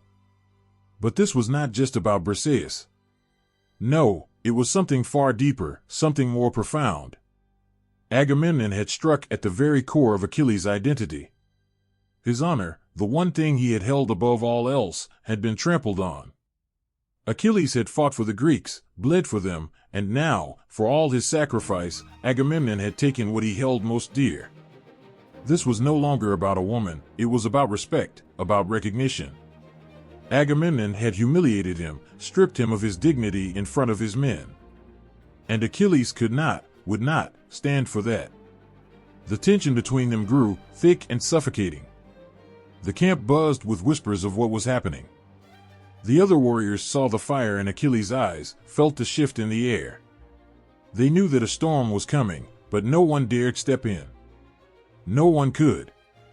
This was between two men who had both been touched by the gods, both bearing burdens that no mortal could understand. Agamemnon, as king, had power. Achilles, as the greatest warrior, had pride. And when power and pride collided, the world around them trembled. Achilles stood before the assembled men, his voice low but filled with the force of 1,000 storms. He would not fight. Not for Agamemnon, not for the Greeks. He would withdraw from the battle, taking his men with him. His rage was too great, and the insult too deep. Let Agamemnon lead his men into battle without him. Let the Greeks feel what it was like to fight without their greatest warrior. Let them feel the weight of their own hubris. If they wanted Briseis, they could have her. But Achilles would not fight for a king who had dishonored him so thoroughly. The silence that followed was deafening. The Greek warriors shifted uncomfortably, their eyes darting from Achilles to Agamemnon. What could they do? Neither man would back down. Their king, their greatest hero, both locked in a battle of pride and principle that no one could resolve. In the camp, the tension was palpable. The Greek soldiers knew the price of this quarrel. Without Achilles, their chances of winning the war were slim at best. He was the heart of their army, the warrior who had led them through countless victories. Without him, the morale of the men would falter, and the Trojans would know that the Greeks were divided. Agamemnon might have been king, but Achilles was the hero, the one who could turn the tide of war with his mere presence. The gods themselves had watched as Achilles' fury grew, and in their hearts, they knew that this conflict was not just a mortal matter. It had cosmic implications. The fates of entire armies, entire cities, hung in the balance. Agamemnon, the king who had once been revered, now stood on the precipice of his own undoing. The weight of his actions bore down on him, but his pride was too great to relent. He would not back down. He would not show weakness, even in the face of Achilles' anger. The king's own heart was a battlefield now, torn between his duty and his ego. But there was no going back. And so, Achilles withdrew, his men following him like shadows, their loyalty to their leader unwavering. The Greek army, once united, now stood fractured, their strength shattered by a single quarrel. The Trojans, on the other hand, knew nothing of the turmoil that was brewing among the Greeks. They fought on, unaware that their enemies were now weakened, divided by a personal feud that had nothing to do with the battle for Troy. But they would soon feel the effects of Achilles' absence, the absence of the warrior who had once struck fear into their hearts. In the silence of his camp, Achilles brooded. The battle had taken everything from him, but now it had taken his will to fight. He had turned his back on the war, on the men who had once called him their greatest ally. But it wasn't about them anymore. It was about him. And in that moment, Achilles knew that nothing, no battle, no victory, was worth the price of his honor. Nothing, except the right to be seen, the right to be respected, the right to never again be made to feel small. And as the days passed, the echoes of his rage filled the silence, a warning to all who might dare cross him again. The battlefield fell silent, the tension hanging in the air like a thick fog. On one side, the Greeks stood with swords and shields at the ready, their faces hardened by years of war. On the other, the Trojans, equally resolute, waited, their eyes fixed on the two men who had just stepped forward. Paris, the prince of Troy, his armor gleaming under the sun, stood tall but with a hint of uncertainty in his gaze. Across from him, Menelaus, the king of Sparta, gripped his sword, his muscles taut with anticipation. This was no ordinary duel. This was more than just the clash of two men. This was the hope of two nations, the promise of an end to the bloodshed that had stretched on for far too long. The challenge had been issued, a single combat to settle the fate of the war. Paris, whose beauty had sparked the firestorm of conflict, stood now in the face of Menelaus, the man whose life he had shattered. It had been Paris who had taken Helen, the wife of Menelaus, and it was this act that had set the Greeks and Trojans on their current path. Now, in a desperate bid to end the bloodshed, the two men would face each other, hoping that this fight would bring closure to the years of war. As the two warriors prepared, the air crackled with anticipation. On both sides, the armies held their breath. They had all seen the brutality of this war, the destruction of cities, the loss of comrades, but this was different. This was personal. It was as if the gods themselves had chosen these two men to face each other, to settle the scores of love, loss, and betrayal. The whole world seemed to pause in that moment, waiting for the first strike, waiting for the resolution they so desperately needed. Menelaus, older, more seasoned in battle, was the picture of determination. His face was set in a grim mask, his eyes locked on Paris, filled with a quiet fury. He was a man whose soul had been torn apart by his wife's abduction, a man whose heart burned for justice. Paris, on the other hand, was younger, his hands shaking slightly as he gripped his weapon. His beauty, once his greatest asset, now seemed insignificant in the face of the challenge before him. He was no stranger to battle, but this duel was different. It was not about glory or honor. It was about the weight of a kingdom, a war that had torn apart everything in its wake. The two men closed the distance between them. The sound of their footsteps on the earth was the only noise that broke the silence. Menelaus struck first, his sword sweeping through the air with the speed and force of a storm. Paris parried the blow, his own sword trembling as he blocked the strike. The sound of metal clashing against metal echoed through the battlefield, and the watching soldiers gasped. The fight had begun, but already, it was clear that this was no simple battle of strength. It was a test of will, of who could endure the longest, of who could overcome the fears that threatened to overwhelm them. Paris fought with a kind of desperation, his movements swift and calculated, but there was something else in his eyes, something that spoke of a man who was not just fighting for victory, but fighting for redemption. He knew the weight of what he had done, the lives lost because of his actions. Every swing of his sword was a cry for forgiveness, a silent plea for the end of the pain he had caused. Menelaus, too, fought with everything he had. But his battle was different. This fight was his chance to reclaim his honor, to avenge the wrongs done to him and his kingdom. Each strike, each move, was a promise to the years of suffering he had endured. As the duel raged on, it became clear that neither man would yield easily. The battle between them was not just a clash of swords, it was a clash of spirits, of the weight of their pasts, their losses, their desires for justice. But despite their skill, despite their fury, the outcome seemed uncertain. Neither seemed to have the upper hand for long. Every blow that was struck was met with an equal counter, and the ground beneath them grew slick with sweat, blood, and the dust of battle. But then, the inevitable happened. As Paris lunged forward with a desperate strike, his sword caught in the armor of Menelaus, slipping off with a sharp screech. For a moment, it seemed as if time itself had paused. Menelaus, his breath coming in ragged gasps, stepped back, his eyes narrowing with the rage that had consumed him for so long. The gods seemed to hold their breath. The duel was not just about two men, it was a test of fate. In the silence that followed, the battle cries of the army seemed distant, like echoes from another world. Paris stood, momentarily stunned, his sword still gripped tightly in his hand. Menelaus, his chest heaving with exertion, took a step forward, his eyes fixed on his opponent. There was a moment, a fleeting instant, where everything seemed to freeze. But it was not meant to be. Just as Menelaus raised his sword, preparing to strike the final blow, a divine intervention stopped him. The gods had made their move. A blinding light descended from the heavens, and the voices of the gods rang out, demanding that the duel end. Paris would not die today. Not by Menelaus' hand, nor by anyone else's. The gods had spoken, and the mortal men were powerless to defy them. The fate of Paris was not to be decided on the battlefield, not here, not now.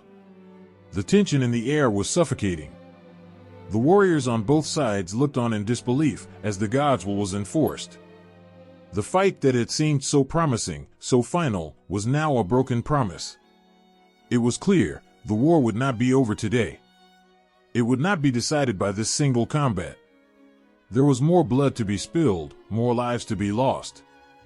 And the gods, with their mysterious ways, had decided that the resolution would not come so easily. As Paris and Menelaus stepped back, the armies took up their weapons once more, the fire of conflict burning brighter than ever. The gods had spared Paris, but they had not spared the war. The resolution the warriors had hoped for remained just out of reach, and as they stood, locked in this eternal cycle of violence, one question lingered in the air: would there ever be an end to the bloodshed? Or was this all just another chapter in a tale that would never truly finish? The battlefield was alive with the clashing of swords, the shrieks of warriors, and the rhythmic pounding of war drums. Yet, above it all, a strange and unsettling sense of power hung in the air, a presence that no mortal eye could see, but that every warrior could feel. The gods were watching, and they had already begun to weave their influence into the tapestry of the war. They were not distant figures, mere observers of fate. They were the hands that guided the course of this great conflict, their desires and whims shaping the lives of men, often with the weight of a single gesture. On both sides, warriors fought with all their strength, but there was an undeniable difference in the air. It wasn't just the power of human will at play, there was something more, something darker and more dangerous, moving beneath the surface. The gods had taken sides, and their interference would only push the flames of war higher. Zeus, mighty ruler of the heavens, watched from his throne, a distant observer with a mind as unpredictable as the storms that raged in the skies. But his gaze was far from idle. His eyes flicked between the Greek and Trojan forces, his thoughts turning like the tempest. He did not seek to end the war, no, he sought balance, as always. And in his balance, there was no mercy. The gods did not care for the innocent. They cared only for the game, the endless dance of power and glory. Hera, queen of the gods, stood beside him, her heart burning with a fury that would never be quenched. She had a personal vendetta against Troy, against Paris. It was Paris who had dared to choose Aphrodite over her in the contest of beauty, and now she would make him pay. She sent her wrath down upon the battlefield, nudging the Greeks, guiding their hands in battle, ensuring their success. Yet, even as she blessed the Greeks, she whispered words of bitterness to the winds, plotting against those who had defied her. Athena, ever the strategist, stood apart from the chaos, her eyes cold and calculating. She, too, had her favorites, and she was not about to let the Trojans outmaneuver the Greeks. Her favor fell on the Greeks, her wisdom seeping into their tactics, guiding their commanders as they sought to break Troy's walls. The Trojans had their own gods, of course, and Apollo, the shining god of the sun, watched over them like a fierce protector. His arrows were like the rays of the sun, sharp and unforgiving, striking down those who dared to challenge his will. It was a battle of not just men, but of gods, of divine wills colliding with mortal lives, each god pulling at the strings of fate, weaving the story of war and revenge. And as the warriors below fought for their lives, they could not escape the cruel truth: they were pawns in a game far greater than they could comprehend. The gods were not merciful. They were players. They cared not for the lives of men, only for the glory and power that could be gained from their suffering. As the battle raged on, it was impossible to ignore the feeling that something else was at play, something darker, more deliberate. The war was no longer just a clash of armies, but a reflection of the divine struggle for supremacy. The gods were not simply watching from their distant thrones, they were intervening, guiding their chosen warriors with subtle, unseen hands. Ares, god of war, reveled in the chaos, stirring the flames of violence and hatred. His laughter echoed through the hearts of the warriors, egging them on, encouraging them to fight harder, to kill more. The battlefield, once a place of personal strife, had become a canvas for the gods to paint their masterpieces of destruction. Blood flowed like rivers, and it was unclear whether it came from mortal wounds or the whims of the gods themselves. And then, there were the moments of the gods' direct intervention. The wind shifted, carrying the divine scent of victory or defeat. Athena's whispers reached the ears of the greatest warriors, urging them to fight with even greater ferocity. Paris, once hesitant and unsure, suddenly found himself guided by the steady hand of Aphrodite, his arrows finding their mark with eerie precision, as if the goddess herself were guiding them through the chaos. The Trojans, fueled by divine favor, seemed invincible at times, as though no mortal force could stop them. But the Greeks, too, had their champions, their gods watching over them, ensuring they fought on, relentless, unyielding. It was a cruel game, one in which the gods could switch allegiances with the flick of a wrist.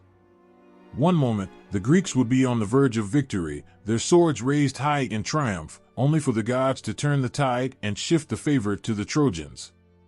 The gods, like puppeteers, pulled at the strings of fate, and the warriors below were helpless to resist. The great Achilles, the hero of the Greeks, found himself under the protection of Thetis, his divine mother. Yet even her love could not shield him from the wrath of the gods. It was as though the gods could not help but toy with him, pushing him towards the edge of his own rage, testing his strength, his will. They knew the power of Achilles, the might of his sword.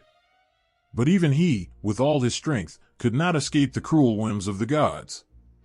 As the years of the war stretched on, the influence of the gods only grew. Every victory and defeat was colored by their invisible hands. They would whisper in the ears of warriors, sending them into battle with the promise of glory or the threat of death. Heroes would rise, only to fall, and the gods would be there, watching, waiting for the next move, the next twist in the game. It was not just the mortals who suffered, but the gods themselves, trapped in their own divine politics.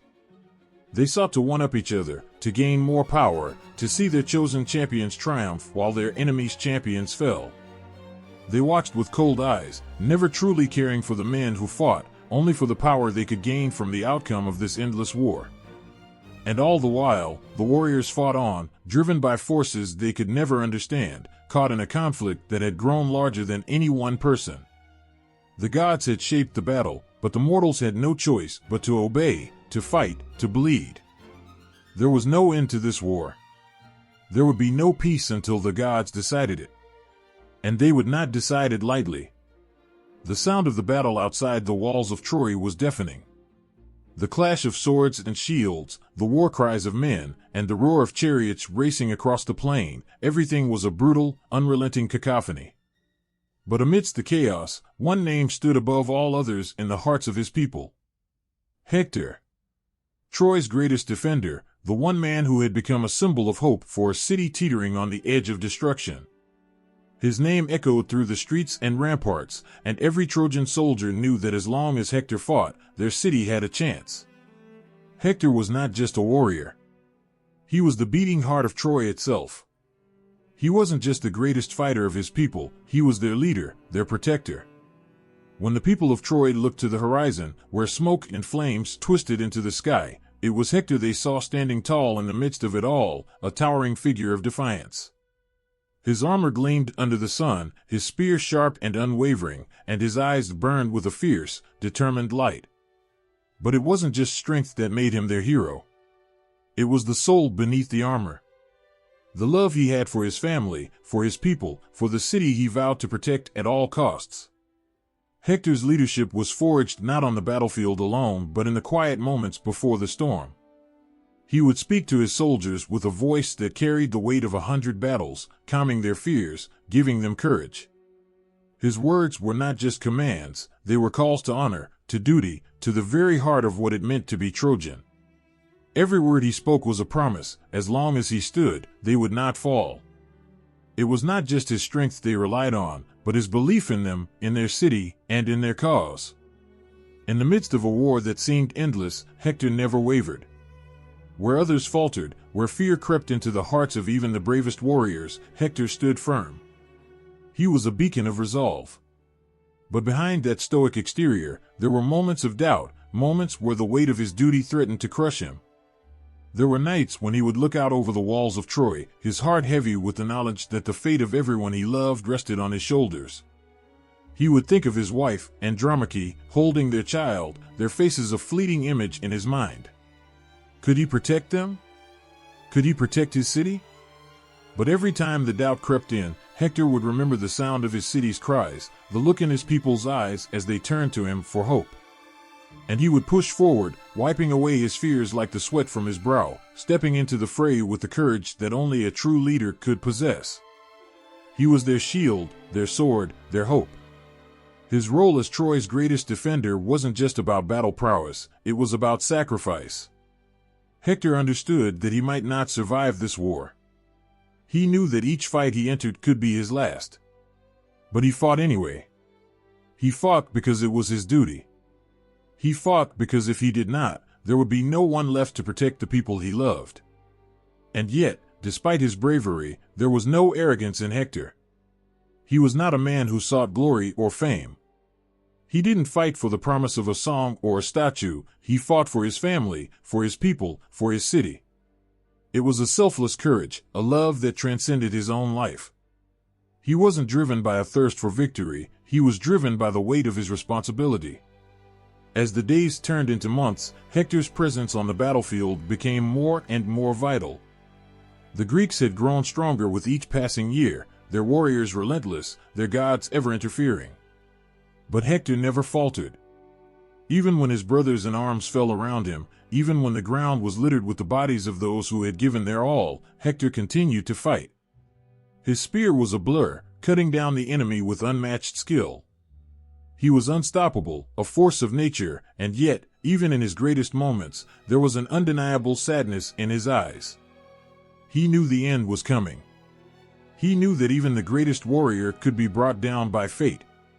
The most heartbreaking thing about Hector's bravery was how it intertwined with his love for his family.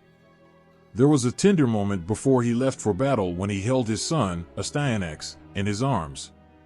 He kissed his son's forehead, a soft, loving gesture, and whispered prayers to the gods.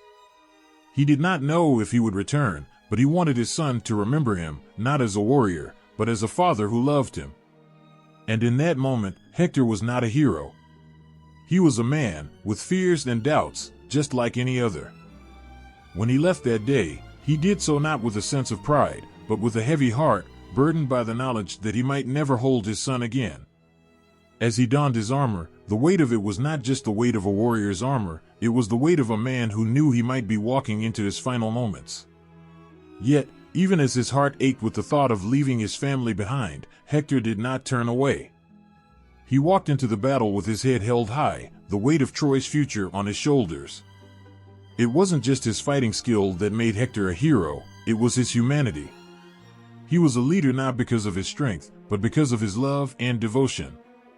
His bravery was not born of a desire to be remembered, but of a deep, unwavering need to protect the ones he held dear. And when he fought for more than just his life. He fought for the lives of his family, his friends, and his city. When Hector faced Achilles, the greatest of the Greeks, there was no arrogance in his eyes. He did not fight because he thought he would win. He fought because he had to. For Troy. For his people. For his family. The clash between them was inevitable, and Hector knew it would be a battle like no other.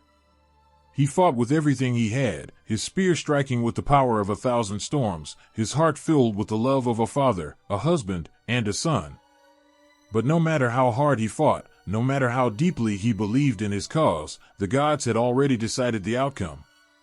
And in that moment, when Hector fell, the city of Troy seemed to fall with him. The greatest of its defenders had been struck down, and with his death, the hope of Troy seemed to die too. The air was thick with tension as the Greek camp waited, their hopes and their fate resting on the shoulders of one man. Achilles. The greatest of warriors, the one who had once led them to victory after victory, was now sitting idly in his tent, nursing a wound deeper than any cut or bruise. It was a wound to his pride. A wound from Agamemnon's insult, from the loss of Briseis. The gods themselves seemed to watch, as if testing the limits of a hero's will. And as the days turned into weeks, the Greek army felt the weight of his absence in the pit of their stomachs. Their strength had faded without him. Now, as the Trojan forces gathered at their gates, the embers of their hope flickered low. Without Achilles, how could they possibly stand a chance against Troy's relentless defenders? The Greeks knew it. The camp knew it. And so, in desperation, they sent an embassy, a group of trusted men, to try and convince Achilles to return to the fight. There was no other choice. They needed him. And yet, how could they ask him to return? How could they ask the one man whose pride had been crushed, whose heart had been broken, to fight again? The Greeks had a plan. The embassy would offer him gifts, honor, treasures, glory, everything Achilles could want. But the one thing they couldn't offer him was what he truly needed, the understanding that his pain, his anger, mattered. That his humanity mattered more than anything else. The embassy arrived at Achilles' tent, and the air around them seemed to freeze. The great warrior sat there, in silence, his eyes like dark pools, distant and unreachable. It wasn't just a refusal to fight, it was a refusal to feel anything. He had closed himself off, cocooned in his hurt and his rage. The men from the Greek camp approached him cautiously, as if walking on thin ice, afraid that one wrong word could shatter what little trust or hope remained. They began to speak. They offered him wealth, prizes, and the return of Briseis, the woman who had been taken from him. They pleaded with him, urging him to remember the Greeks who were dying, the city that was burning without him. They spoke of honor, of legacy, of the gods themselves who had whispered that Achilles was the only one who could turn the tide of the war. But Achilles was unmoved. His gaze didn't waver. His silence echoed louder than their words. It wasn't that he didn't care about the Greeks. It wasn't that he didn't care about the war. It was that he had been betrayed. And in his heart, there was no room for forgiveness, no room for honor, not until his wounded soul was healed. The embassy's words seemed to bounce off him like arrows that had lost their power. He had no use for gifts or promises. He had no use for men who could not see his pain. His anger burned hotter than any fire, and the idea of returning to the battlefield seemed impossible. How could he fight for a king who had taken everything from him? How could he give his blood, his sweat, and his life for men who had failed to see him as more than a tool, more than a weapon? They saw his strength, but they never understood his heart. And yet, there was something in his eyes. It wasn't just coldness. It wasn't just resentment. It was something deeper.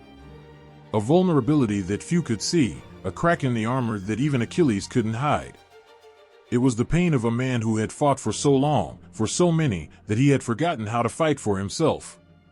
The Greeks could offer him gold, and they could offer him glory, but those were hollow promises. Achilles had already given more than anyone could ever repay. His soul had been torn, his spirit broken by a battle that went beyond the walls of Troy. The real battle was within him. As the embassy continued to plead, the weight of their words settled in his chest, but it wasn't enough. The anger that had once driven him had become a wall, cold and impenetrable. The world beyond it felt distant. Yet, the embassy did not give up. They couldn't afford to. The lives of their comrades, their brothers in arms, were on the line.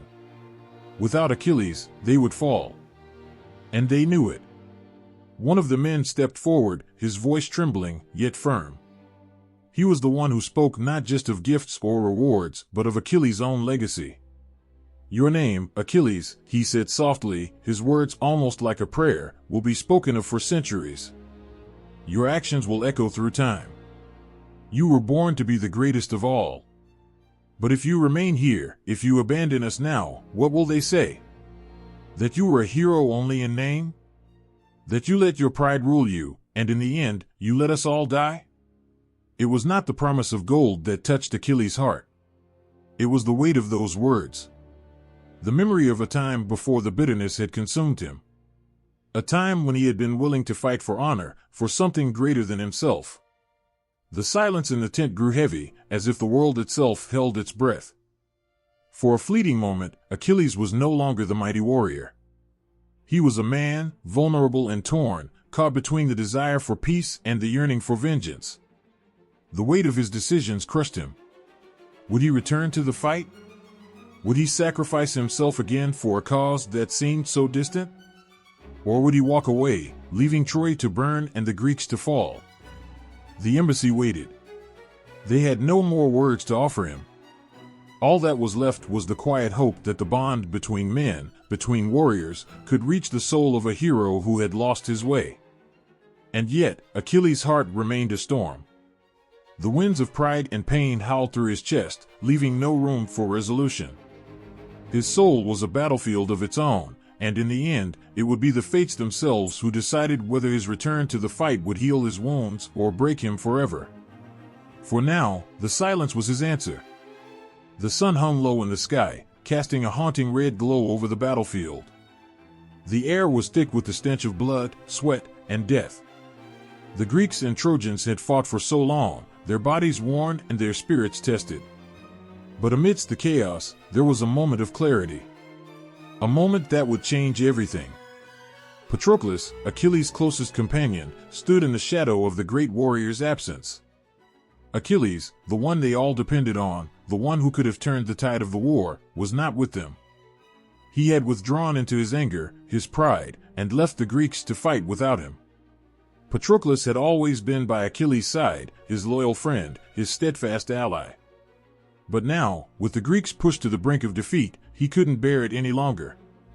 The cries of his comrades, the sight of his people faltering, it was too much.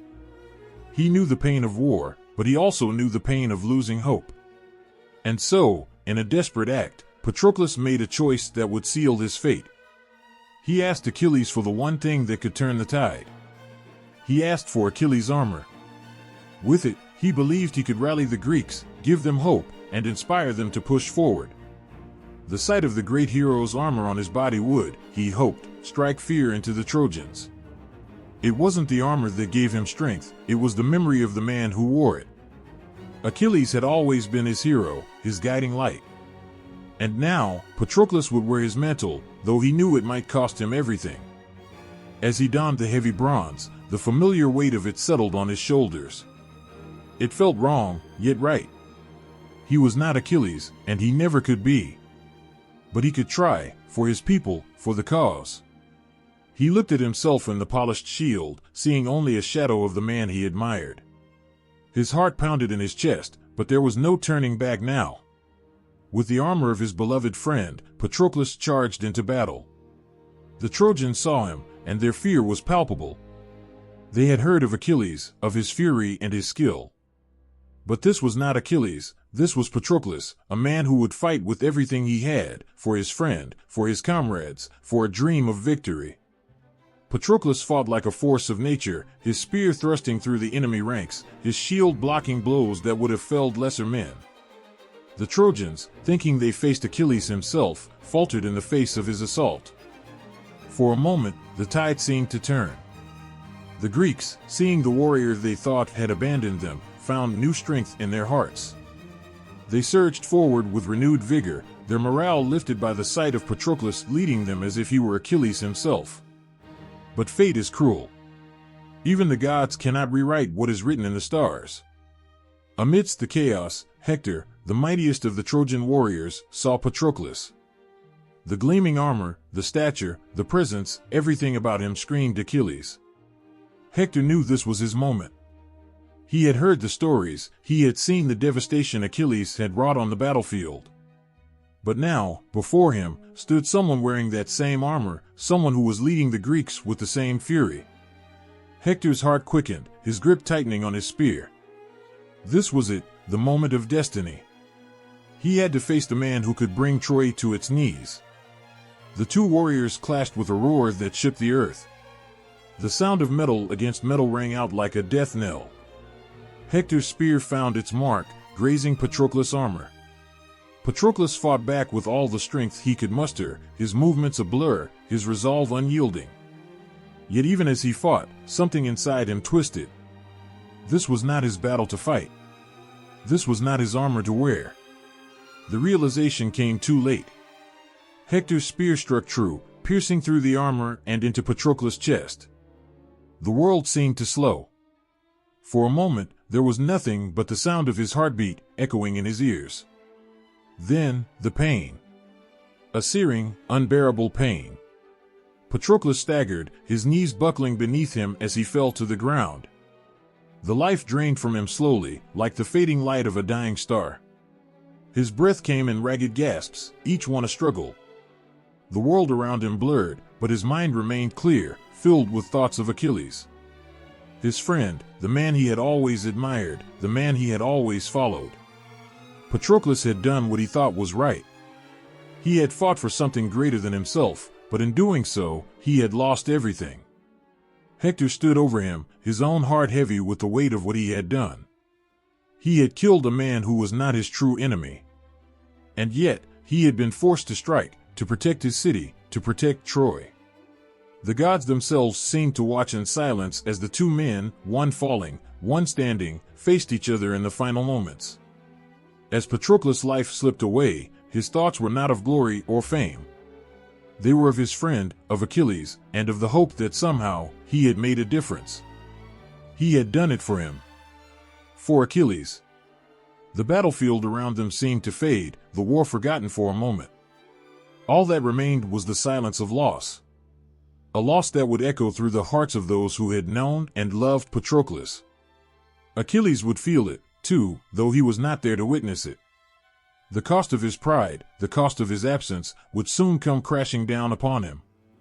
Patroclus' final breath was soft, like the flutter of a bird's wings before it flies away. And in that moment, the world seemed to stand still, as if even the gods held their breath, knowing what was to come. In the stillness, Patroclus' body lay silent. The war raged on. But for those who had known him, the world would never be the same again. The air was thick with the scent of blood, sweat, and smoke, the aftermath of a battle that had claimed countless lives. The cries of the wounded echoed through the streets of Troy, a sound that would haunt the city for years to come. But amid the chaos, there was something different about the moment, a tension that had been building ever since Achilles had turned his back on the war. The world seemed to hold its breath, waiting for something to change. It was a whisper first, barely noticeable, like the rustle of leaves in a distant forest. Achilles was coming. After weeks of silence, after the unbearable loss of Patroclus, the mighty warrior had returned to the fray. His grief, raw and intense, was a flame that consumed him from within. Every moment since Patroclus' death had been filled with pain, guilt, and regret. He had abandoned his people, and now the price of that decision was clear. The world he had known was slipping away, and all he had left was the burning desire for revenge. As he stood at the shore, looking out over the sea, the memories of his friend flooded his mind. The image of Patroclus, wearing his armor, fighting in his place, it was unbearable. He had wanted to protect him, but in the end, it was Achilles' absence that had sealed his fate. The weight of that guilt settled heavily on his chest. His friend was gone, and it was his fault. But beneath that grief, there was something else. Rage. A fury that burned hotter than the sun, a need for vengeance that could not be quenched. He had to avenge Patroclus, had to make the Trojans pay for what they had done. And yet, there was something that held him back, something that made him hesitate. The gods had spoken to him, had whispered in his ear. They had shown him the path he must take, the choices he had to make. He had to put aside his pride, his anger, and face the reality of what had happened. He had to reconcile with Agamemnon. It was not an easy decision. Achilles' pride had been wounded in the most personal of ways. Agamemnon, the leader of the Greek forces, had taken Briseis from him, dishonoring him in front of his people. It had been a blow to his honor, one that he had been unwilling to forgive. But now, in the face of loss, that anger seemed small, insignificant. The war, Patroclus, the gods, they were all bigger than his pride. And so, Achilles made his way to the Greek camp, his heart heavy with the weight of what was to come. He could hear the distant sounds of battle, the clash of swords, the cries of men. He knew what he had to do. But even as he approached Agamemnon's tent, something inside him trembled. The hurt was too fresh, the pain too real. How could he forgive Agamemnon for what had been taken from him? But he had to try. For Patroclus. For the Greeks. For the war that still raged on. When he entered the tent, the air between them was thick with unspoken words. Agamemnon stood, his face drawn with the weight of leadership, of decisions made and battles fought. He had seen the cost of the war, the loss of life, the destruction that had torn his people apart. He had his own regrets, his own guilt to bear. And now, here was Achilles, his greatest warrior, his greatest ally, standing before him. For a moment, neither man spoke. It was as if the very air held its breath, waiting for the first word to break the silence. And then, Achilles spoke. "I will fight again," he said, his voice hoarse, as if it had been choked with grief for too long. "But not for you. Not for the Greeks. I fight for Patroclus." Agamemnon nodded, understanding the weight of the words. There was no grand apology, no grand gesture to make things right. But there was something deeper, something unspoken between them. Agamemnon had failed Achilles once before, and now he was humbled by the warrior's return. In the face of death, in the face of their shared pain, they both understood that the war was bigger than their individual grievances. The honor, the pride, they could not save them. But fighting for something greater, for those they loved, for the sake of those they had lost, that could. Without another word, Achilles turned and walked away from the camp, his mind already on the battlefield. He could feel the weight of his armor once again, the familiar coldness of his spear in his hand. The time for hesitation was over. He had made his choice. The Trojans would pay for what they had done. And Patroclus would be avenged. As Achilles re-entered the fray, the air seemed to tremble around him. His very presence on the battlefield was a force that could not be denied. The Greeks, seeing him at the front once again, rallied with renewed strength. The sight of their greatest warrior, the one they thought had abandoned them, filled their hearts with hope. The Trojans, too, saw him, and their fear was palpable. Achilles had returned, and with him, the wrath of 1,000 storms. Every swing of his sword was a testament to his rage, to the fury that had been building inside him. He fought with the might of a man who had nothing left to lose, whose heart was broken, whose soul was shattered. But in that fury, there was something else, something pure. It was the will to fight for something greater than himself.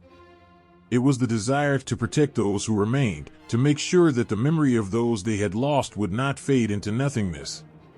And so, Achilles fought, each blow a step toward redemption, each strike a symbol of his grief, his loss, and his resolve. He had returned not for glory, but for justice. He had returned to honor the memory of his fallen friend, to make the Trojans pay for the price of their arrogance. As he looked over the battlefield, the gods seemed to watch in silence. They knew that this moment, this turning point, would change everything. Achilles had returned, but so had his wrath. The war was far from over, and the gods themselves could not predict what would happen next. But for now, there was one thing that was certain: Achilles had returned, and Troy would never be the same again. The night was dark, but the blacksmith's fires burned bright. Sparks flew into the air, illuminating the intense faces of the craftsmen, their hands working with a focus that seemed to transcend the mundane. They were not merely forging metal, they were creating something divine, something that would carry the weight of 1,000 stories.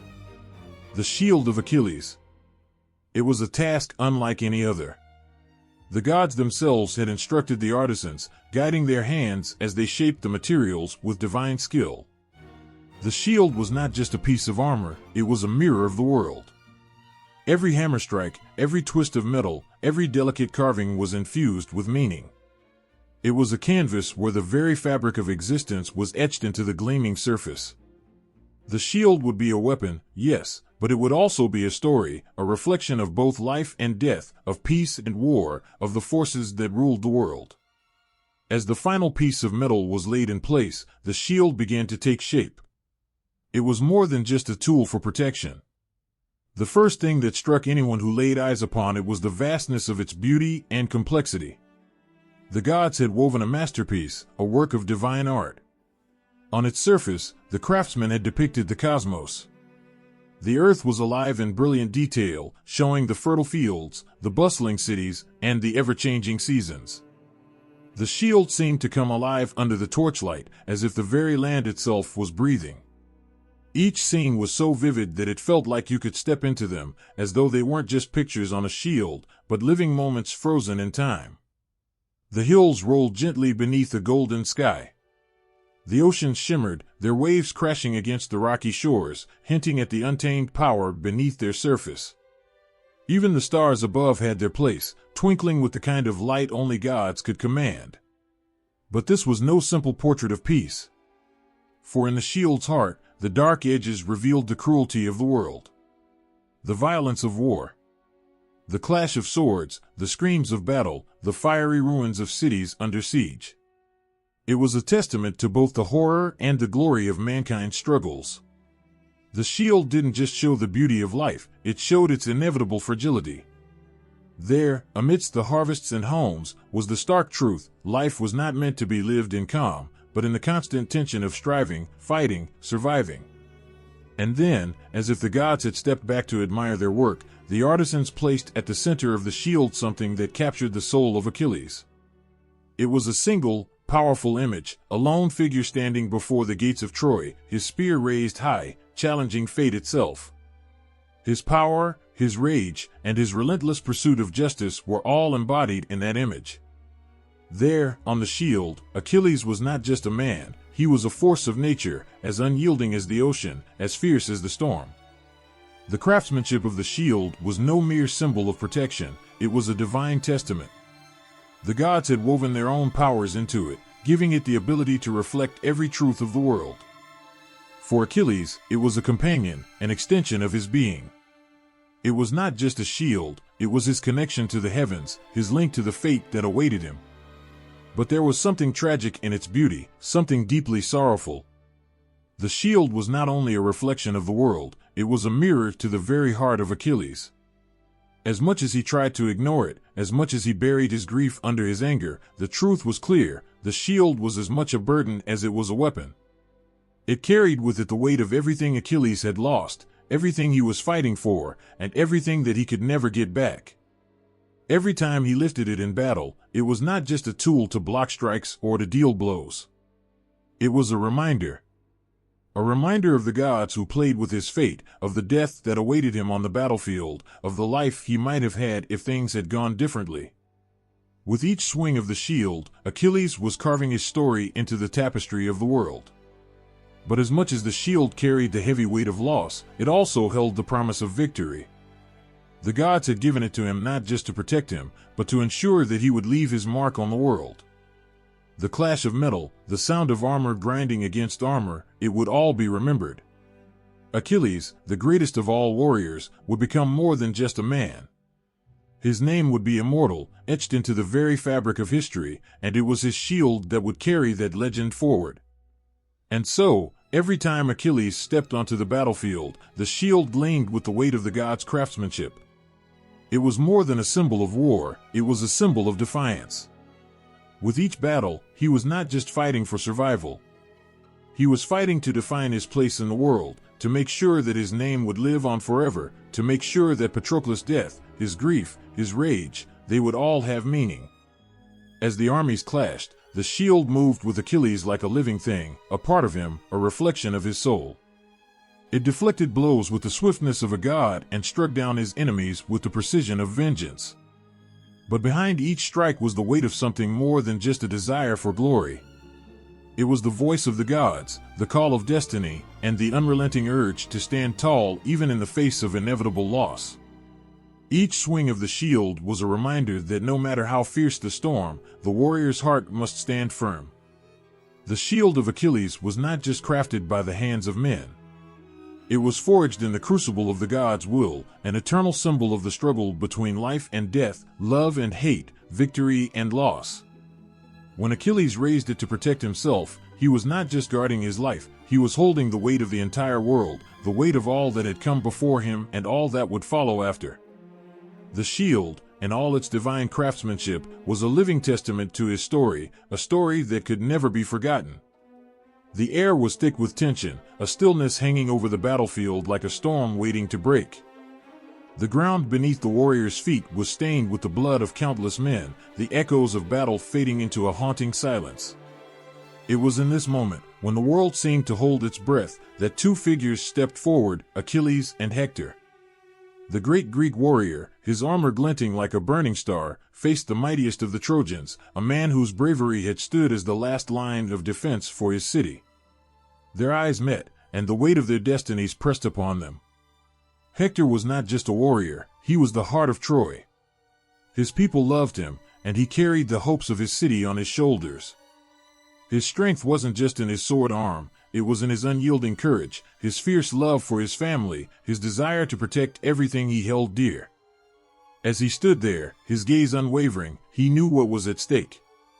He knew the price of this duel. His heart beat for his wife, his son, his home, but most of all, it beat for his people. Hector had always stood between Troy and its enemies, a shield for the innocent and the brave. But now, standing before the wrath of Achilles, he understood that the fates were closing in around him. Achilles, on the other hand, was a man consumed by rage. The death of his closest companion, Patroclus, had turned his soul to fire. The grief that had twisted inside him now manifested as fury, a hunger for vengeance that could not be sated. His every step on the battlefield was a step toward the inevitable clash with Hector, the man who had slain the one person he held dear. Achilles had become a force of nature, unstoppable, unyielding, his heart hardened by the loss of his friend. The gods themselves seemed to favor him, as if his rage had become their own. The ground trembled beneath their feet as they faced each other, the weight of their emotions carried in each movement, each glance. Hector stood tall, his chest heaving with the breaths of a man preparing for the impossible. He knew he could not win this fight. The gods had already tipped the scales, but his duty was to stand, to face Achilles and fight for his city, his family, even if it meant walking into the jaws of death. Achilles lunged first, his spear cutting through the air with a sound like thunder. Hector parried the blow, his shield raised, but the force behind Achilles' strike was overwhelming. The impact sent a shockwave through his body, rattling him to the core. He staggered but regained his balance. The two warriors circled each other, the clinking of their armor the only sound in the tense silence. Neither man spoke. Words were no longer necessary. This was the moment they had both been waiting for, and the only thing that mattered was the fight. Hector fought with everything he had, his every move a testament to his love for his family and his city. His sword met Achilles' spear, the clash echoing through the desolate field. But no matter how hard he fought, no matter how fiercely he swung his sword, he could not overcome the rage of the Greek hero. Achilles was relentless, his every attack driven by an unholy fury, his strikes faster, harder, colder than anything Hector had ever encountered. It was clear that Hector's strength, no matter how great, was no match for the vengeance that fueled his opponent. Blood stained the ground as Hector's body grew weaker, each strike from Achilles pushing him further toward his fate. But he did not give up. He would not give up. His love for his people, for his family, was his strength, and it kept him on his feet, though his legs felt like lead and his breath came in ragged gasps. Finally, with a devastating thrust, Achilles' spear found its mark. It pierced Hector's armor, sinking deep into his side. The world seemed to stop for a moment. Hector's eyes went wide with shock, the realization of what was happening crashing into him. The strength drained from his limbs, and he collapsed to the earth, his knees buckling beneath him. The warrior who had stood against the world now lay on the blood-soaked ground, his lifeblood slowly slipping away. A quietness fell over the battlefield, as if the earth itself mourned the loss of such a great soul. Hector, the man who had been Troy's greatest hope, now lay at the feet of the man whose wrath had destroyed everything he had loved. His face, once so full of life and defiance, was now a mask of pain and sorrow. But even in those final moments, Hector's spirit did not break. He looked up at Achilles, his eyes filled with a mix of pride and acceptance. He had fought with honor, and though death had come for him, he had not given up. "Please," Hector gasped, his voice barely a whisper, "let me return to my family. Let me be buried in the earth of Troy." But Achilles, consumed by his grief and rage, gave no answer. His heart was heavy, filled with the pain of loss, but also with the bitter taste of vengeance. He had come to take Hector's life, and now that it was done, he would not honor the defeated man's last wish. Hector had killed his closest friend. And in Achilles' eyes, that was a crime that could never be forgiven, not even in death. As Hector's life slipped away, he thought of his wife, Andromache, and his young son, Astyanax. He thought of his home, of the streets he had walked, the people who had cheered for him, who had looked to him for strength. And now, all of it was lost. He had fought for them, but in the end, it was not enough. The weight of his failure pressed upon him, but his love for them never wavered. He had fought until his last breath, and in that fight, he had given everything. The death of Hector was not just the end of a warrior, it was the end of an era for Troy. His loss would echo through the hearts of his people, through the history that would be written in the blood of the fallen. And for Achilles, his triumph would not be a simple victory. It would be the victory of vengeance, but also the beginning of a long, lonely road, for the wrath that had driven him had come at a terrible cost. And in that moment, as the life drained from Hector's body, the world seemed to hold its breath. The battle was not over. Neither man would ever be the same again. And the war that had been fought for so long, would continue, fueled by the memories of those who had given everything. The night was quiet, heavy with the weight of sorrow. In the heart of Troy, beneath the shadow of the great walls, a king prepared for the most impossible of tasks. Priam, the aged king of Troy, sat alone in the dark, his heart torn apart by grief. His hands, withered by years of ruling, shook as he clutched the silver crown that had once rested proudly upon his head. It now felt like a mere weight, a symbol of everything that had been lost. His thoughts drifted to Hector, his son, the pride of Troy, the warrior whose strength and honor had been the city's last hope. His heart ached with the memory of the man Hector had been, brave, kind, a father, a husband. How could it be that his son lay cold, discarded on the battlefield like an animal, his body desecrated by the wrath of Achilles? The gods, with their endless schemes and plots, had taken so much from him, but it was Hector's death that had broken something deep within Priam. He had already lost so many, his brothers, his people, his peace, but Hector had been his beacon, his light in the darkness. And now that light had been extinguished. But even in his brokenness, Priam knew what he had to do. He could not bear the thought of leaving Hector's body to be desecrated further. He would go to Achilles himself, the man who had slain his son, and ask for Hector's body. to ask for it, to bring him home, to give him the dignity of a proper burial. Priam knew this would be no simple task. He had heard the rumors of Achilles' rage, of his heart hardened by the death of Patroclus, of the cruelty that had taken hold of him. Yet, Priam had no choice. His love for Hector, the man he had raised, the son he had watched grow, was greater than his fear. The king rose from his throne and turned to his council. His eyes, tired and weary, met the gaze of each of his advisors. Without a word, they understood. They had witnessed the depth of his grief, the aching sorrow that had taken hold of their king. Priam's will was iron, and they knew this was not a request, this was a command, as much as it was a plea. They gathered together what little they could, gold, gifts, and treasures. Anything that might soften the heart of Achilles, the heartless warrior. Priam's eyes shimmered with unshed tears, but he did not speak. The time for words was over. In the dead of night, as the moon hung high in the sky, Priam set out alone with his retinue. His heart was a storm of emotions, sorrow, desperation, and something far deeper. As the city of Troy faded into the distance, the journey ahead seemed endless. Every step felt like a burden, yet it was a burden he could not leave behind. His son, his beloved Hector, would not remain unburied. The journey was long, the night cold, but there was a fire within Priam, a fire that could not be quenched by grief or fear. The gods themselves might stand in his way, but no divine force could stop the love a father felt for his son. He had come to a decision, even if it meant standing before Achilles, the murderer of Hector, he would do it. And he would beg, he would plead for the body of his son. As they reached the camp of the Greeks, the sight before him made his heart tighten in his chest. It was a grim place, warriors sleeping under blankets of grief, the air thick with the stench of death. The walls of the camp rose like an unspoken reminder of the endless conflict that had dragged them all into this nightmare.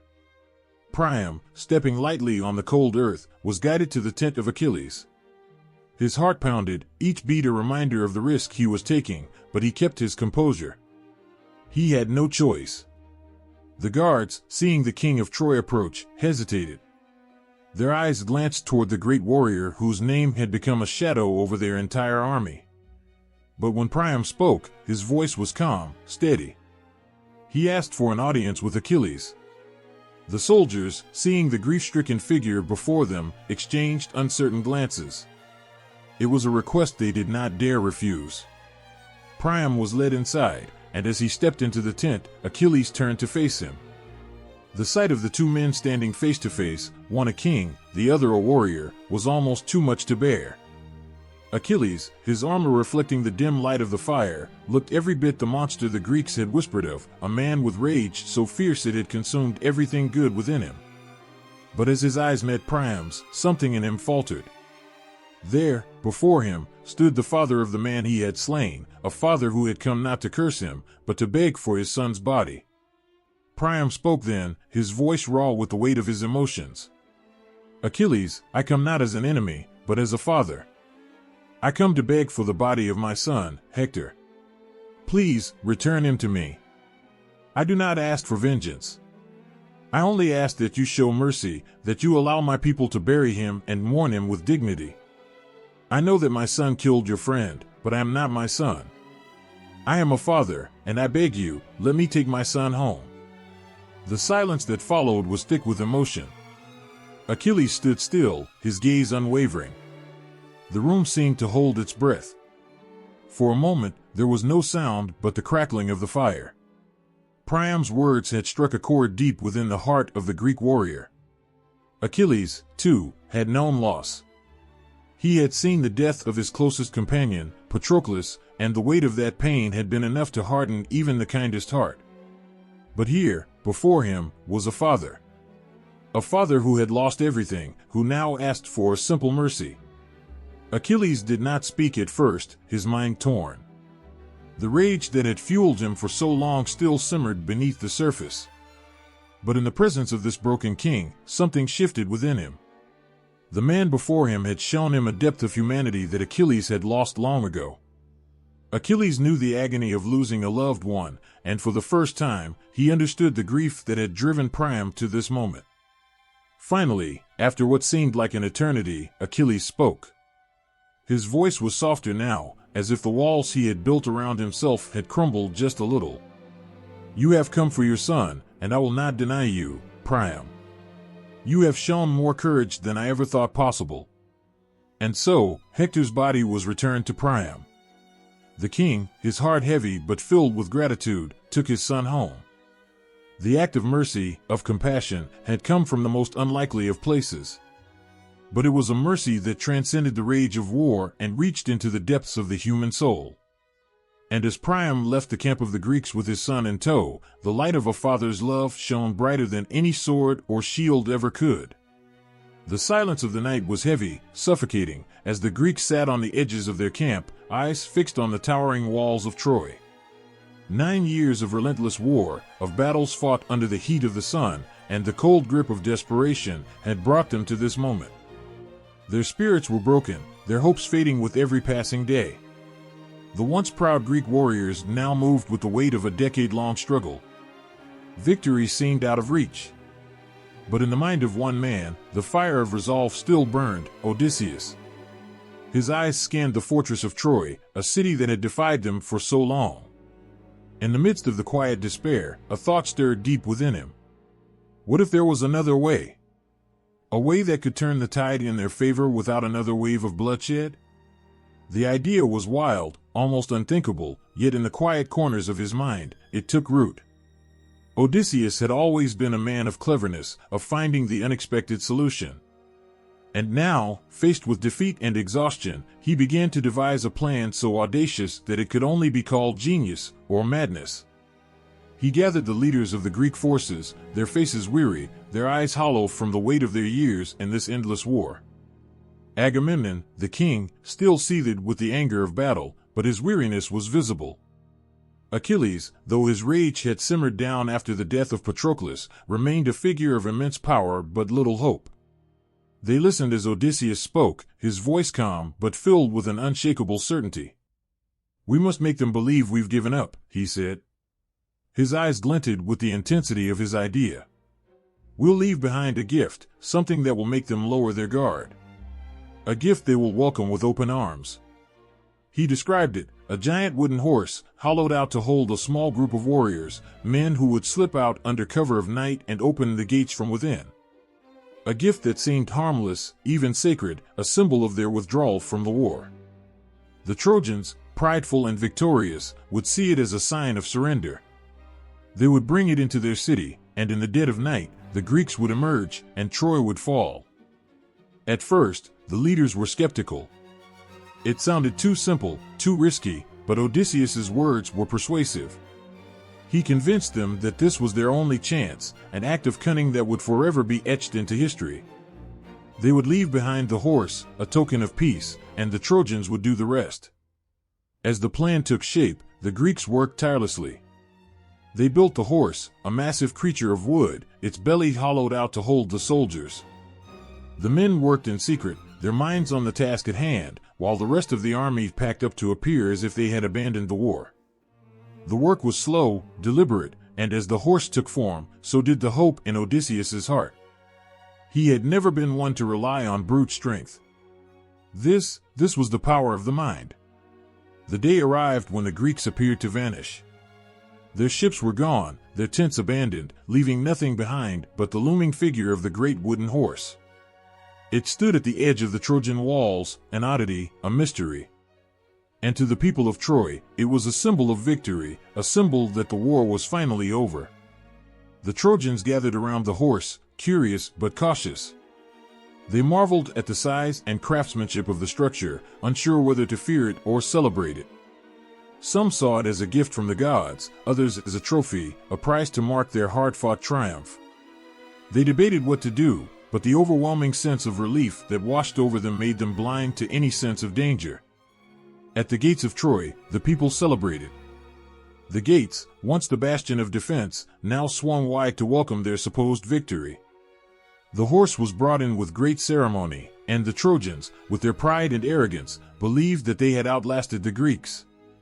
Their laughter echoed through the city, too loud to hear the faint sound of footsteps creeping in the dark. But in the shadows of the horse, hidden in its hollow belly, a small group of Greek warriors waited. They sat in the cold, their bodies tense, their hearts beating loudly in their chests. They could hear the celebrations outside, feel the weight of what was about to happen. There was no turning back now. Odysseus's plan had led them here, to this moment, and now they had to carry it through. The hours dragged on. As night fell, and the Trojans began to settle into their false sense of security, the Greeks inside the horse waited. They could hear the sounds of the city slowly quieting, the lamps flickering out one by one. The time was nearing. The warriors inside the horse exchanged glances, silent, knowing that when they emerged, it would not be to face another battle but to open the gates of Troy to the rest of the Greek army. Then, in the stillness of the night, a single signal was given. The Greek warriors inside the horse slipped out one by one, their movements silent and swift. They crept through the shadows of Troy, their hearts racing with the knowledge that their fate, and the fate of the war, rested on their shoulders. As they reached the gates, they saw the rest of their army, the ships and soldiers who had seemingly disappeared, waiting in the darkness. And then, with a shout that cut through the night air, the Greeks charged. The gates of Troy, once the city's pride, were now open, and the warriors of Greece flooded in. The people of Troy, still caught in their celebration, were unprepared for the onslaught. Panic spread through the streets as the city fell under the weight of the betrayal. The fall of Troy had begun, not through the force of the sword, but through the subtle hand of cunning.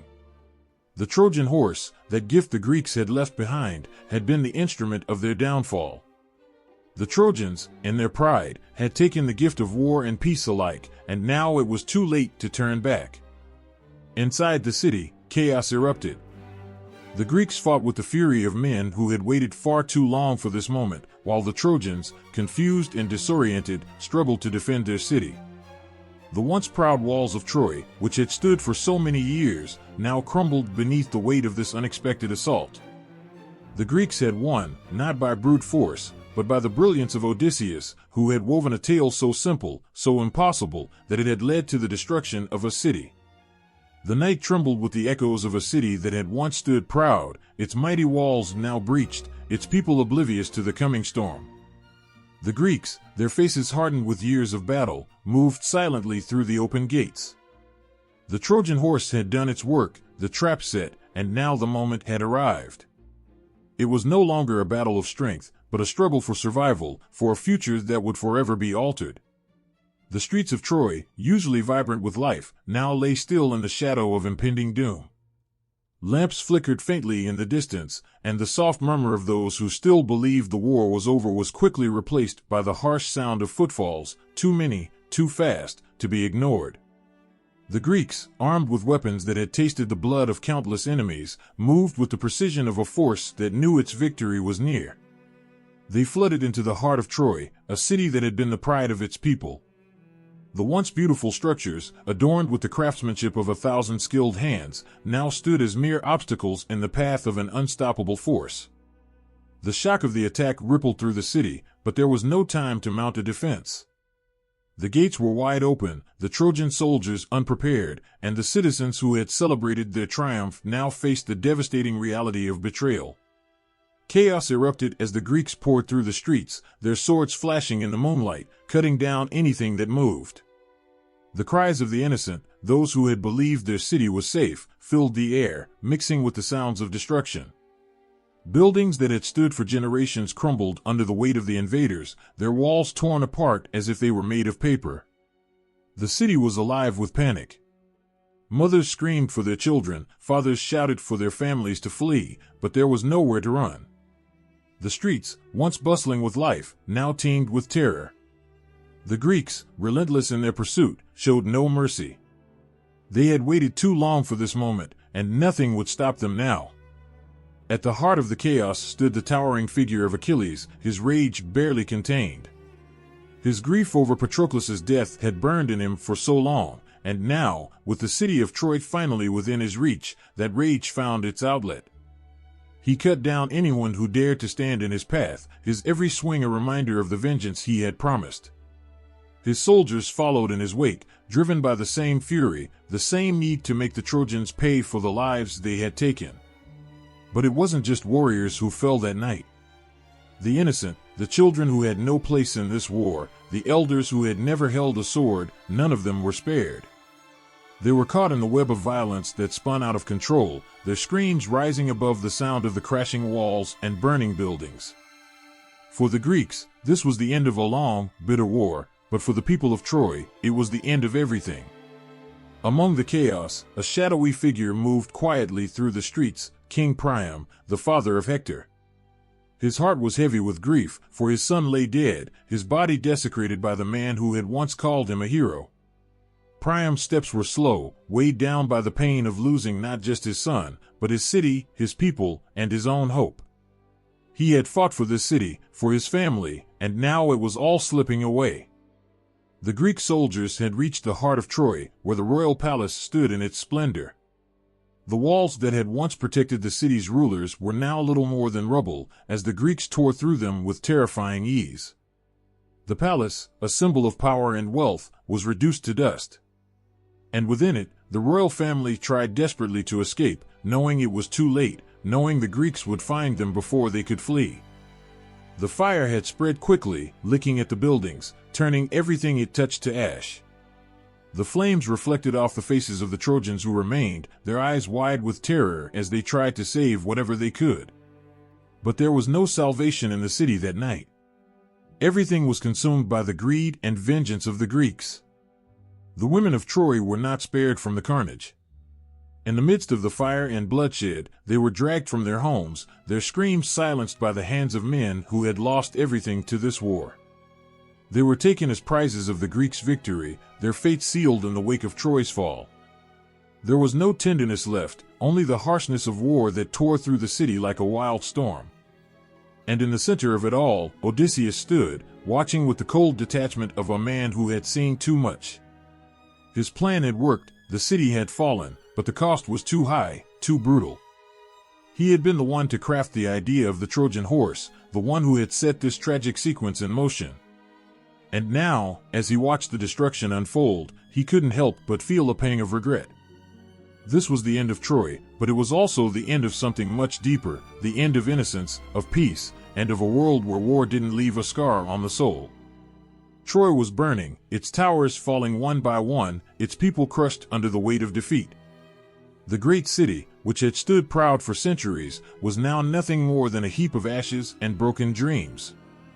The Greeks, their faces grim, their hands stained with the blood of their enemies, had won. But what had they truly gained?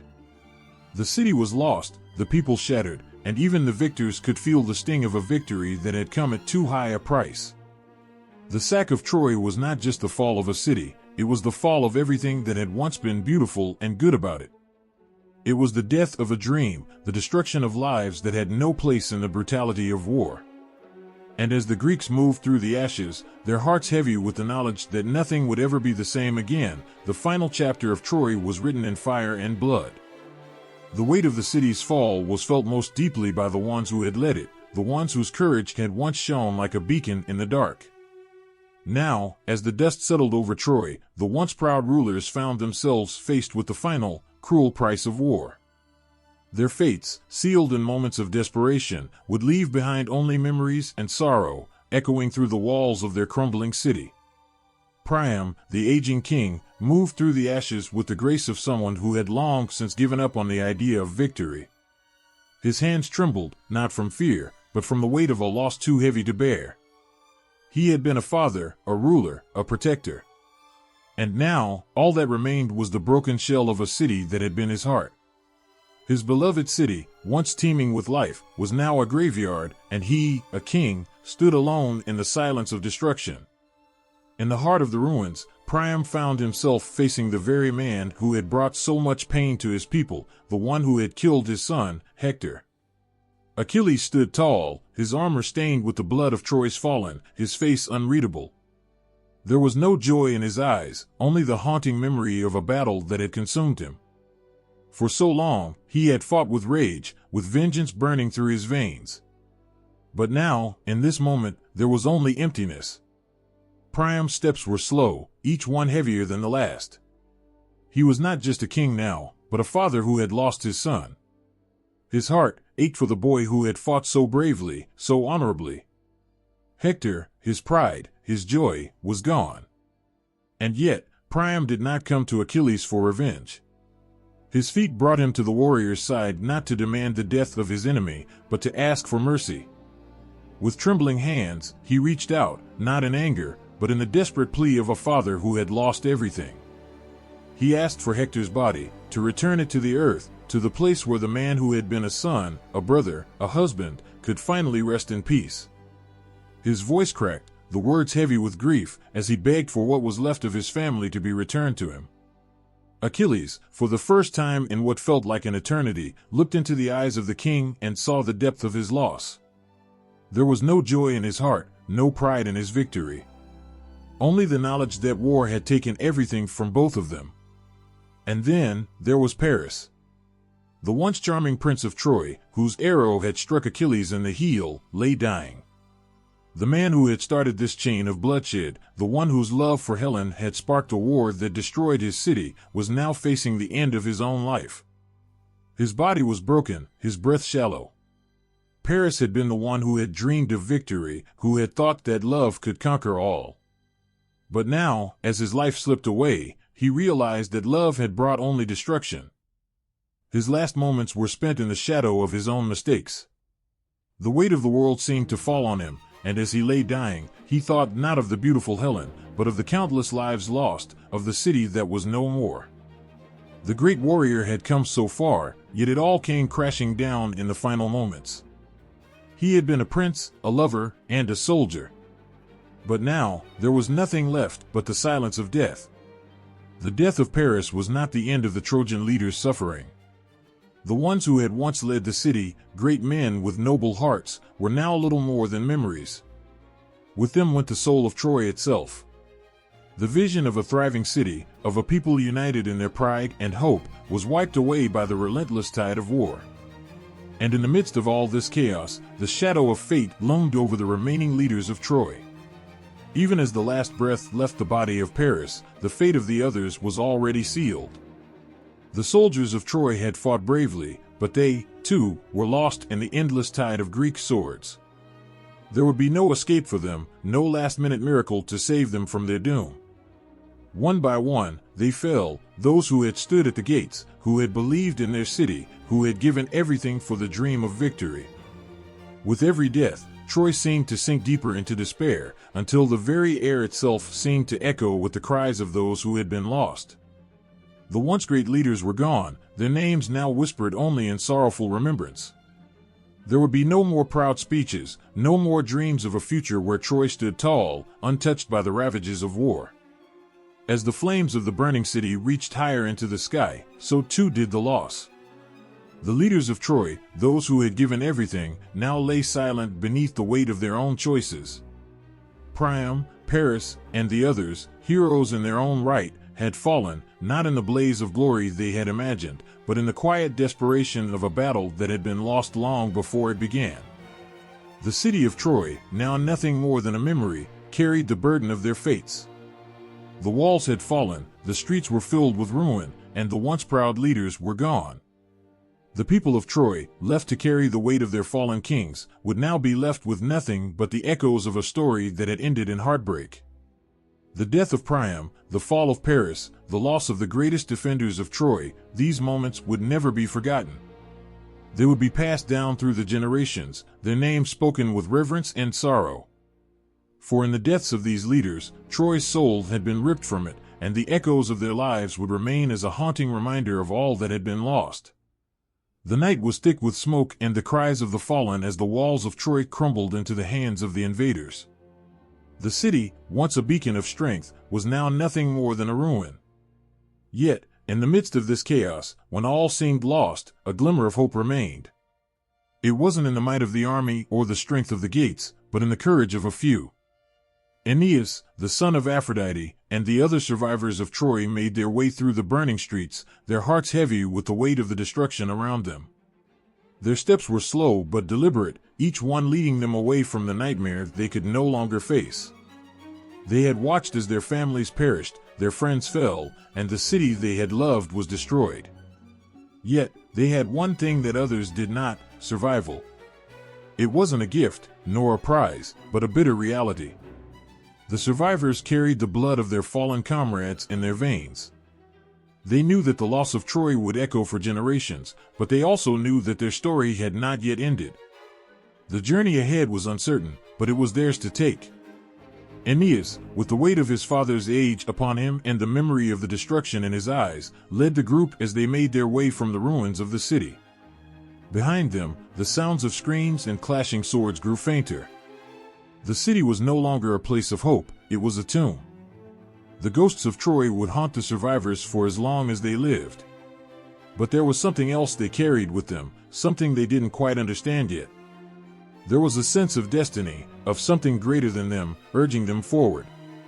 The night was cold as they made their escape, the smoke rising behind them like a dark veil over the horizon. The people of Troy had loved their city with a fervor that could never be replicated, but now they had to leave it behind. The walls, once strong and proud, lay broken before them. Yet the survivors would carry the memories of those walls, of their fallen brothers and sisters, with them always. There was no going back to what had been. The world had changed, and they had to change with it. Aeneas felt a heavy weight on his heart as he glanced over his shoulder.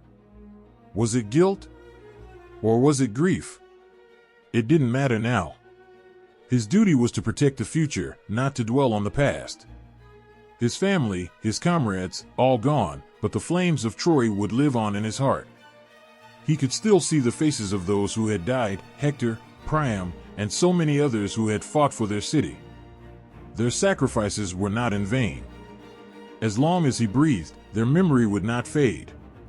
They made their way through the narrow streets, past the ruins of homes and temples, their footsteps muffled by the smoke and the ash that clung to the ground. Every corner they turned was a reminder of what had been lost. The city that had been their pride was now nothing more than dust and blood. But Aeneas and the others did not stop. Their journey was far from over. They would live, and they would carry the legacy of Troy with them wherever they went. The survivors found shelter in the hills outside the city, where they could catch their breath and tend to their wounds. But even in this brief respite, the weight of their loss hung heavily over them. What had happened to their city could never be undone, and the future seemed uncertain at best. But in the midst of this uncertainty, one thing was clear: the gods had not abandoned them. Aeneas felt the presence of his divine mother, Aphrodite, watching over him, guiding him toward a future he had not yet understood. He knew, though, that this was not the end. It was only the beginning. As they rested, Aeneas's thoughts turned to what lay ahead. The survivors of Troy would find a new home. They would build something better, something stronger. Perhaps it was an impossible dream, but he couldn't help but believe in it. In the stories his father had told him, in the whispers of the gods, he had heard of a place where the people of Troy could rise again. A place where they could build a new city, a new Troy. The thought filled him with a sense of purpose. They would honor the memory of those lost, and they would create a legacy worthy of their fallen city. But Aeneas knew that the road ahead would not be easy. The gods had granted them survival, but what good was survival without purpose? The answer came to him like a sudden revelation. They had been given the chance to create something greater than they had before. The destruction of Troy had not been the end, it had been a beginning. Aeneas would lead them to a new future, one that would echo the greatness of Troy, even if it could never replace it. And so, under the dim light of the moon, as the survivors huddled together, Aeneas made a vow, a promise to himself, to the gods, and to the spirits of Troy that still lingered in the night. They would rebuild. They would rise again. Their journey was far from over. The pain of loss would never fade. The scars of Troy's fall would be with them forever. But in that pain, there was also strength. A strength that would carry them through whatever came next.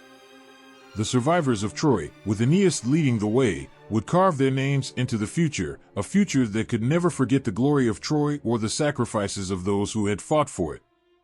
The survivors' flight from Troy marked the end of one chapter, but it was only the beginning of another. The stories of their journey would live on, just as the stories of Troy had lived for generations before. And in the hearts of those who had escaped, the spirit of the fallen city would never die. They would find their new home, and there, in the echoes of their old city, they would honor the past and create a future that would make their lost city proud. The sun dipped below the horizon as the Greek ships set sail, their sails filled with the weight of both victory and loss. The war was over, the city of Troy lay in ruins, and the men who had fought for its fall now turned their gaze homeward. But the return home would not be an easy one, not for any of them. Odysseus, wise and cunning, stood at the helm of his ship, his eyes fixed on the open sea. He was a man who had survived battles, storms, and betrayals, but nothing prepared him for the journey that awaited. Behind him, the other Greek heroes faced their own fates, each one carrying the scars of the war, some physical, some more profound. But no one's path would be as treacherous as Odysseus's. The winds carried the scent of salt and tragedy as the ships glided over the waves. Their destination seemed so far away, a place that had once been a haven, now only a memory. Home, the place where they were supposed to be greeted with honor and joy, now felt like a distant dream. The weight of the deaths, the blood spilled in Troy, hung over them like a cloud. Every man on those ships carried the ghosts of those they had lost, and even as the horizon grew closer, it felt as if they were never quite going to leave the war behind. Odysseus felt it more than anyone. His mind, sharp and restless, could not find peace. His heart ached for the men who would never see their families again, for the lives that had been lost in the name of honor and glory. He knew that no matter how far he sailed, no matter how many miles he covered, the shadows of Troy would follow him. His thoughts were consumed with his family, his wife, Penelope, and his son, Telemachus. The thought of them, waiting for him to return, was what kept him going, even when the waves seemed endless and the nights unbearably long. Yet, for all of his cleverness and strength, Odysseus was not immune to the whims of fate. The gods, who had played their part in the fall of Troy, were not done with him yet. Poseidon, furious over the blinding of his son, Polyphemus, would not let Odysseus go home easily. Storms and monstrous creatures would torment him for years. The sea itself seemed to rise up against him, as though nature itself was conspiring to keep him from reaching the shores of Ithaca. His journey took him from one peril to the next, ships crushed by the fury of the gods, encounters with creatures like the sirens who sang of death, and the terrifying journey to the underworld. Each trial was meant to break him, to make him abandon his dream of home. Yet, with each obstacle, Odysseus grew more determined, more resilient. His heart, though bruised, remained unyielding. But there were times, in the quiet hours between the storms, when doubt crept in. Was the cost of returning home worth it? Would his family even recognize the man who had endured so much? Would they still be waiting for him? As Odysseus sailed on, the men who accompanied him began to lose faith. They, too, had witnessed the horrors of Troy, and the long voyage back seemed endless, filled with more peril than they could endure. One by one, they fell prey to the challenges of the sea, their spirits broken by the relentless trials. The journey became a haunting reminder of the price they had paid for the fall of Troy. On the other ships, other Greek leaders fought their own battles. Agamemnon, the king who had led them to war, would return only to face betrayal and death. His wife, Clytemnestra, had been waiting for him, but not with the welcome he had hoped for. The sins of the past were about to catch up with him, and in his heart, he could feel the shadows of his own mistakes closing in. The victory over Troy seemed like a distant memory in the face of the personal tragedies that awaited him at home. Menelaus, too, had his own trials. The return of Helen, the woman whose abduction had started the war, was a bittersweet victory. His love for her had been tainted by the bloodshed of war, and he couldn't escape the feeling that things would never be the same. Would their homecoming be a return to normalcy, or had too much been lost in the flames of Troy to ever rebuild? The war had changed them all. The men who sailed back to Greece were not the same warriors who had left. They were men marked by the scars of war, by the grief of loss, and by the heavy knowledge that nothing, no victory, no treasure, could replace what had been taken from them. The sea, with its endless waves, seemed to mock them, offering no solace, only more challenges. As the days turned into months, Odysseus's mind returned time and again to his family.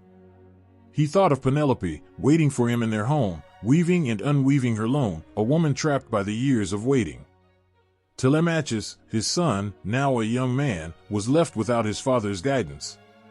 What kind of man would Telemachus become without his father's presence? Would he even remember him? These thoughts tormented Odysseus, even as the gods continued to punish him for his past actions. The years of wandering seemed endless. There were moments when Odysseus would stand on the deck of his ship, staring out at the horizon, wondering if he would ever see Ithaca again. His heart would ache for his family, for the home he had built, and for the life that seemed so far out of reach. But still, he pushed forward, through every storm and every trial, because he could not abandon hope. He could not abandon the dream of returning home. It was not just for his family that he fought to return, but for the memory of the fallen comrades, for the men who had died on the fields of Troy, for the city that had been lost. Odysseus understood the true weight of survival, of carrying the memory of those who had given everything. He knew that the journey would never be easy, that the path would be fraught with hardship, but he also knew that without hope, there could be no future. And so, the Greek heroes continued their perilous journeys. Some would never make it home, their bodies claimed by the sea or by treachery. Others, like Odysseus, would eventually return, only to find that home was never quite what they had left behind. The journey home was never just about the destination, it was about the transformation that took place along the way. It was about survival, about memory, and about the power of hope in the face of insurmountable odds. Through the winds, the storms, and the years of separation, the Greek heroes fought to return, to find peace, to rebuild. But even as they sailed toward home, they knew that the true price of war was never paid in the fall of cities or in the blood of their enemies. The true price was the years lost, the souls torn apart, and the hearts that could never heal. Agamemnon's heart raced with the thrill of triumph as his ship cut through the waves, bringing him closer to home. The winds, once bitter and defiant, now seemed to carry him gently, as if the gods themselves were finally granting him peace after years of war. He had returned a victor. Troy was nothing but a memory, the echoes of its destruction fading with each passing wave. His soldiers stood behind him, their faces tired, but proud. Yet even as he drew closer to the shore of Mycenae, something dark clung to the air, something Agamemnon could not name. His mind flickered to his wife, Clytemnestra. The woman he had left behind, the woman who had waited for him all these years. What awaited him now? Would her arms open wide to embrace him, as she had once done when he first departed? Or had the flames of his absence, the weight of betrayal, and the sacrifices made in the name of war forever altered the love they once shared? But Agamemnon could never have known the storm brewing within the walls of his own home. He could never have imagined the horror that awaited him, the betrayal that would tear apart everything he had fought for. Clytemnestra stood at the gates of their palace, her face a mask of cool composure. The news of her husband's return had reached her, but there was no joy in her eyes. She had spent 10 long years stewing in the bitterness of his absence, a wound that had only deepened with the passing of each year. The death of their daughter, Iphigenia, still haunted her. Agamemnon had sacrificed their child to appease the gods before the war. He had taken her life for the sake of his campaign. It was a wound that no time could heal, a scar that festered in the dark corners of Clytemnestra's soul. She had never forgiven him. Never. And now, as he returned, victorious and full of pride, she could only see him as the man who had torn their family apart, the man who had spilled their blood for his glory. The betrayal burned in her chest, fueling a cold fury that grew stronger with each passing day. She had plotted, and now the moment had arrived. As Agamemnon stepped off his ship and onto the shores of Mycenae, he was met with the sight of his queen. He smiled, the weight of his journey temporarily lifted by the sight of her. But Clytemnestra's eyes were unreadable. She welcomed him with open arms, her voice smooth and comforting, but something about her smile seemed forced, like a mask too tight for her face. The words of the prophets echoed in his mind, warnings of doom, of the blood that would spill in his own house, but Agamemnon was too wrapped in the victory to listen. He walked into his palace, eager to rest, to reclaim the life that had been on hold for so long. But the palace, once a symbol of family and home, felt different now. The air was thick, charged with something Agamemnon couldn't place. Inside, the tapestries hung as they always had, but today, they seemed to watch him, their woven eyes seeing things he had never known. The throne that had once been a seat of power now seemed to mock him. Everything felt wrong. Clytemnestra's voice broke through his thoughts. She offered him a lavish bath to cleanse him of the grime of battle. Agamemnon, weary and trusting, welcomed the gesture. He let himself be led to the bathing room, a space designed for rest and relaxation. Little did he know, it was in that very room that his death would unfold. As the warm water filled the bath, Agamemnon allowed himself a moment of relief. The scent of oil and incense drifted through the air, soothing his senses. But just as his body began to relax, a sudden chill washed over him. He turned, but there was no one there. The silence was deafening, the kind of silence that presses against the ears and fills the air with tension. Then it happened. The gleam of the axe, as cold as the rage that had been building in Clytemnestra's heart for years, flashed in the dim light. Agamemnon barely had time to react. The blade struck, sinking deep into his neck. The blood that had once flowed in his veins for battle now spilled across the floor of his own home. Clytemnestra stood over him, her expression unwavering. Her heart was cold, her hands stained with the blood of the man who had once been her husband, the man she had loved. But that love had died long ago. In its place was only the need for vengeance. Agamemnon's body lay in the bath, lifeless and broken, as the last remnants of his triumph turned to dust. His reign, his victories, his glory, all were now meaningless. His soul, still bound to the horrors of Troy, had been snuffed out in a heartbeat. But even in death, there was no peace for Agamemnon. His blood was the price for his sins. Yet the story didn't end with Clytemnestra's act of vengeance. No, the web of bloodshed was far from finished. For Clytemnestra's son, Orestes, was not far behind. Years passed, and Orestes, now a man, had been far from the tragedy that had consumed his family.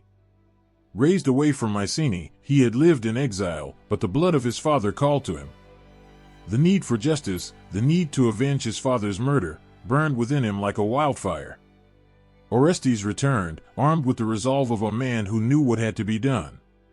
He entered his mother's palace, where the echoes of his father's death still lingered. The halls that had once been filled with laughter and love were now tainted with the stench of blood and betrayal. Confronting his mother, Orestes stood before her, his voice cold and steady. There was no hesitation in his heart, no doubt. He had come for one thing and one thing only, to avenge Agamemnon. The gods had demanded it, and he would not falter. Clytemnestra's face, once full of cunning, now showed a flicker of fear. She knew her time had come. The son she had given birth to, the son she had hoped to protect, was now the very agent of her doom. But there would be no mercy. The confrontation between mother and son was a heartbreaking one, a battle not of steel, but of loyalty, love, and revenge. Orestes raised the blade, and with a single, swift strike, the circle of bloodshed was complete. Clytemnestra, the woman who had killed her husband, fell at her son's feet, her blood mingling with his father's in a tragic reflection of the family's past. Orestes stood over her body, his heart torn. What had been done could not be undone. The cycle of vengeance, born out of the blood of his father, had come full circle, but at what cost? His hands were stained with the blood of his mother, and the weight of that guilt would follow him forever. Even as he walked away from the ruins of his family, the ghosts of the past would haunt him, just as they haunted the gods who had watched it all unfold. The legacy of Agamemnon's tragic homecoming was not just one of death, but of the inescapable consequences of choices made, of actions taken in the heat of passion and war. The sea, endless and cruel, stretched out before Aeneas as he gazed toward the horizon. Behind him lay the ruins of Troy, the smoldering ashes of his city, the graves of his loved ones, and the echoes of a history forever lost. The destruction was unimaginable, yet the gods had spoken, and he, Aeneas, the son of Venus, was bound by fate to lead the remnants of Troy to a new home. But the weight of that destiny, of what had already been lost, bore heavily on his heart. His people, those who had survived, looked to him. He was their leader now.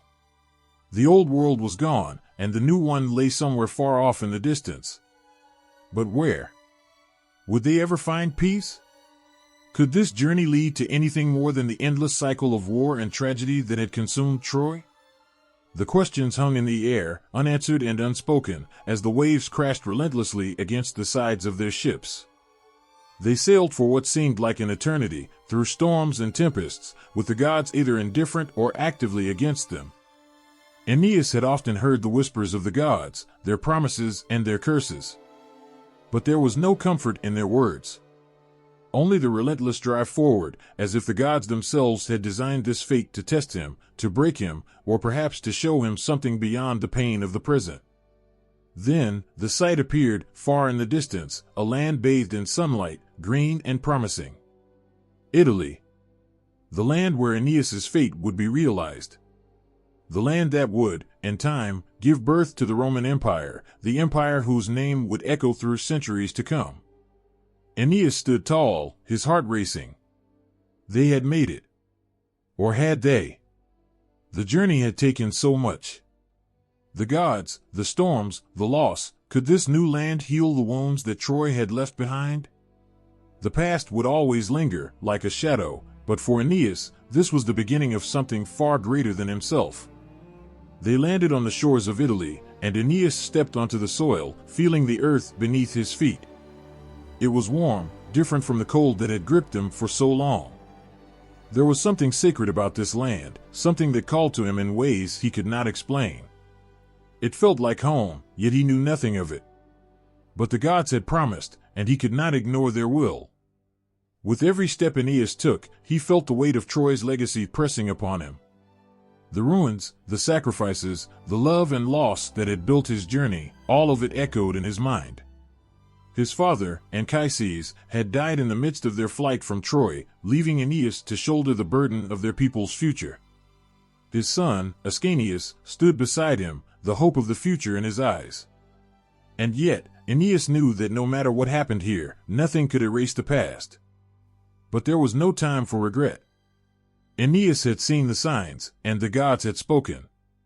The future of the Trojans lay here, in this strange new land, and Aeneas was their leader, whether he felt worthy of it or not. The Trojans, under his leadership, set to work building a new life in Italy. Yet, the peace they sought was elusive.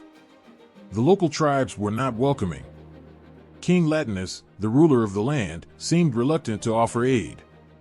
Tensions ran high, and Aeneas's dream of a peaceful settlement began to feel impossible. Yet still, he pushed forward. He would not turn back. For what was a king without his kingdom?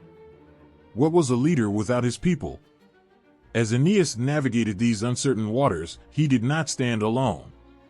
Alongside him was his faithful companion, the warrior, and the son of Troy. His sense of honor, loyalty, and duty never wavered. Together, they faced the challenges of this new world with unwavering determination, just as they had with Troy. But this land, this new world, had its own set of rules. It was far from the city of their birth. It was unkind, untamed. Aeneas and his people would have to fight again. The Latins were not easily won over. The challenges they faced in this new land were immense. But even as the battles raged, Aeneas's resolve never faltered. He believed, with every fiber of his being, that the gods had led him here for a reason. He believed, against all odds, that this land would be the home of a new empire, a legacy greater than anything Troy had ever known. Victory came not easily, but it came. Slowly, the Trojans began to forge bonds with the people of Italy. Aeneas, the son of Troy, had planted the seeds of something far greater than a simple settlement. His vision was becoming clearer with each passing day. This land, though wild and unpredictable, had the potential to become something magnificent. As Aeneas stood on the hills of this new world, looking out over the land he had come to love, he could not help but think of Troy. The towering walls, the proud city, the families lost forever. But he knew now that their sacrifice would not be in vain. Troy would live on through him, through his people, and through the empire they were building. Aeneas's heart swelled with pride as he gazed out at the land that was slowly becoming home. The hope for a better future, for a new civilization, burned brightly within him. And as he thought of the long journey, the battles fought, and the loss endured, he knew that the road ahead would not be easy. But nothing worth having ever is. In time, the foundation of what would become Rome was laid. Aeneas's dream, forged through hardship and sacrifice, would become a reality. And though he would never forget the past, the city of Troy, and those lost in its destruction, he had given the Trojans something new. A future. His heart, heavy with grief and yet filled with hope, beat with the rhythm of this new land. The foundation had been set, the gods had smiled upon him, and the legacy of Troy had lived on in ways no one could have foreseen. In the shadow of great loss, Aeneas had given rise to something eternal, a new world, a new hope. The air was thick with dust, the ground trembling beneath the heavy tread of warriors. It wasn't just the weight of their armor that pressed down on their shoulders, but the unshakable force of destiny itself. Each soldier knew it, their role in this grand play had already been written. The gods had already decided who would live, who would die, and who would be left to pick up the shattered pieces of a once great civilization. For the Trojans, this weight of fate was unbearable. Prince Hector, perhaps the noblest of all, stood at the gates of Troy, watching the horizon as the Greek army gathered, ready to attack again. In his heart, a fire burned, unwilling to give up, unwilling to surrender his city or his people. But he could not escape the feeling that something else, something greater, was controlling his every step. His fate had already been sealed. The gods had given him life and glory, but they had also given him death. No matter how fiercely he fought, how bravely he led his soldiers, the hour of his demise was already written in the stars.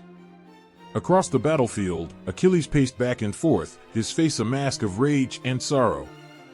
His anger burned hotter than the flames of Troy itself. He had been dishonored, betrayed by Agamemnon, and now, the Greeks suffered because of his pride. But even Achilles knew, the gods had a plan for him, one he could neither escape nor alter. He was the greatest warrior, but even his might could not outrun the looming shadow of destiny. His fate was entwined with the fall of Troy, and in the end, it would be his wrath that led him down the same tragic path as Hector. It was a cruel paradox. The more they fought against fate, the more they seemed to fulfill it. It was in the very nature of the war that they could never truly escape the role the gods had set for them. Priam, the king of Troy, had given everything to protect his city and his sons. He had endured unimaginable losses, watching as his people were slaughtered and his walls breached. He had raised warriors, only to see them fall in battle. Yet, he could not change the fact that his own life, and the fate of Troy, was already doomed. Even his final moments, as he stood before Achilles, pleading for the return of Hector's body, were written long before he stepped onto that battlefield. And then there was the war itself, a massive, unstoppable force. The Greeks, too, were caught in the same web of fate.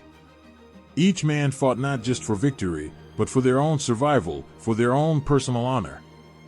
Yet they, too, were pawns in a much larger game. Odysseus, wise and cunning, knew better than anyone that nothing in this world could be controlled. Every choice, every battle, every strategy had been decided long before.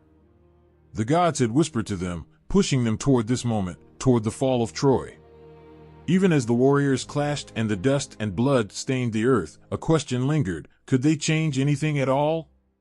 Was there room for free will in this war, or were they all bound by an invisible force, tugging them relentlessly toward the end?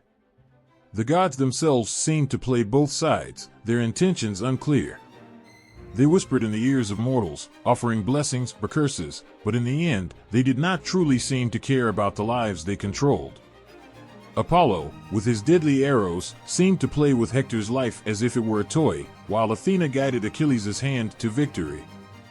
Both sides were constantly manipulated, as if their choices were simply echoes of a plan that could not be altered.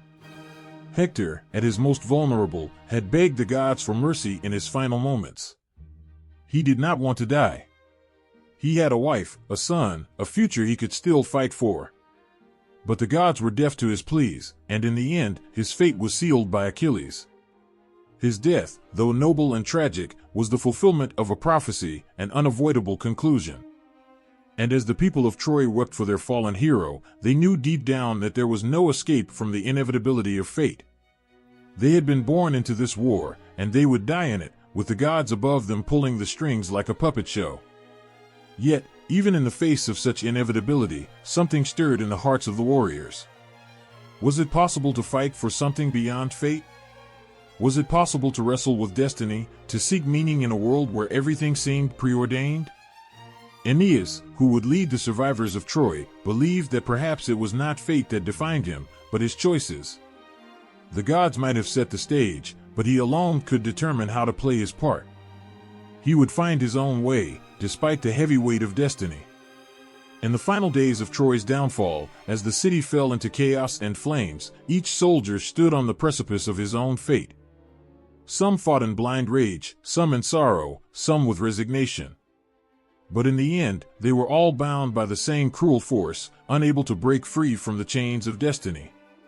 The gods smiled, not in joy, but in the cold certainty that all would unfold as it must.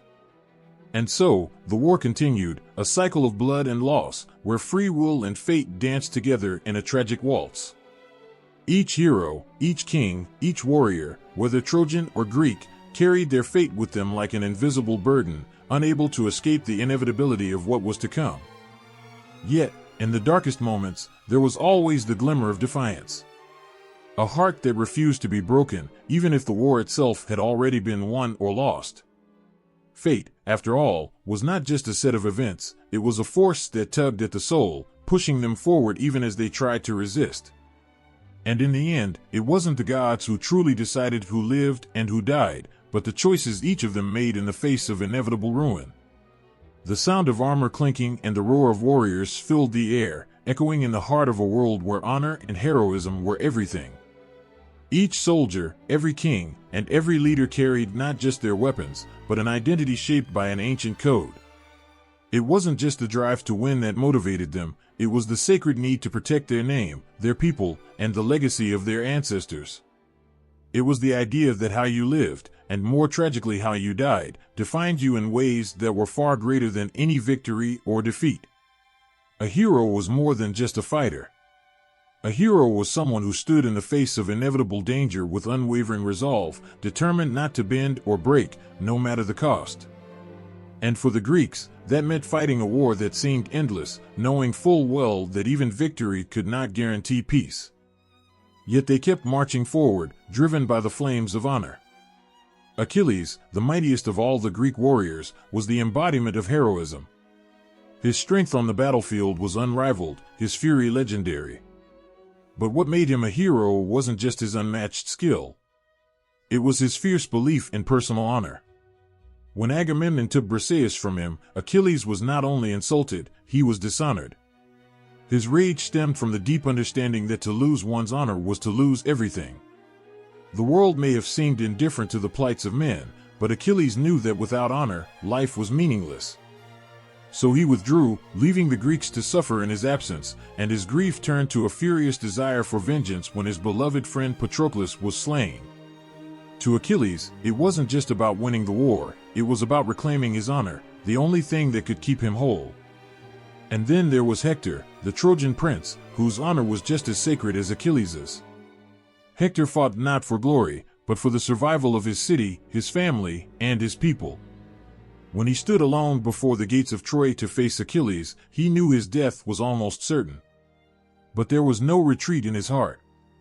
There was only the knowledge that a hero's duty was to protect those who could not protect themselves. He did not fight for his name to live on in songs or tales, he fought because it was the right thing to do. When Achilles struck him down, Hector's death was not just a loss for Troy, it was a painful reminder of the price of heroism. Honor was not just a matter of individual glory, but of loyalty to the group, to the cause, and to the ones you loved. Even the gods, it seemed, were bound by honor, though their influence often brought devastation.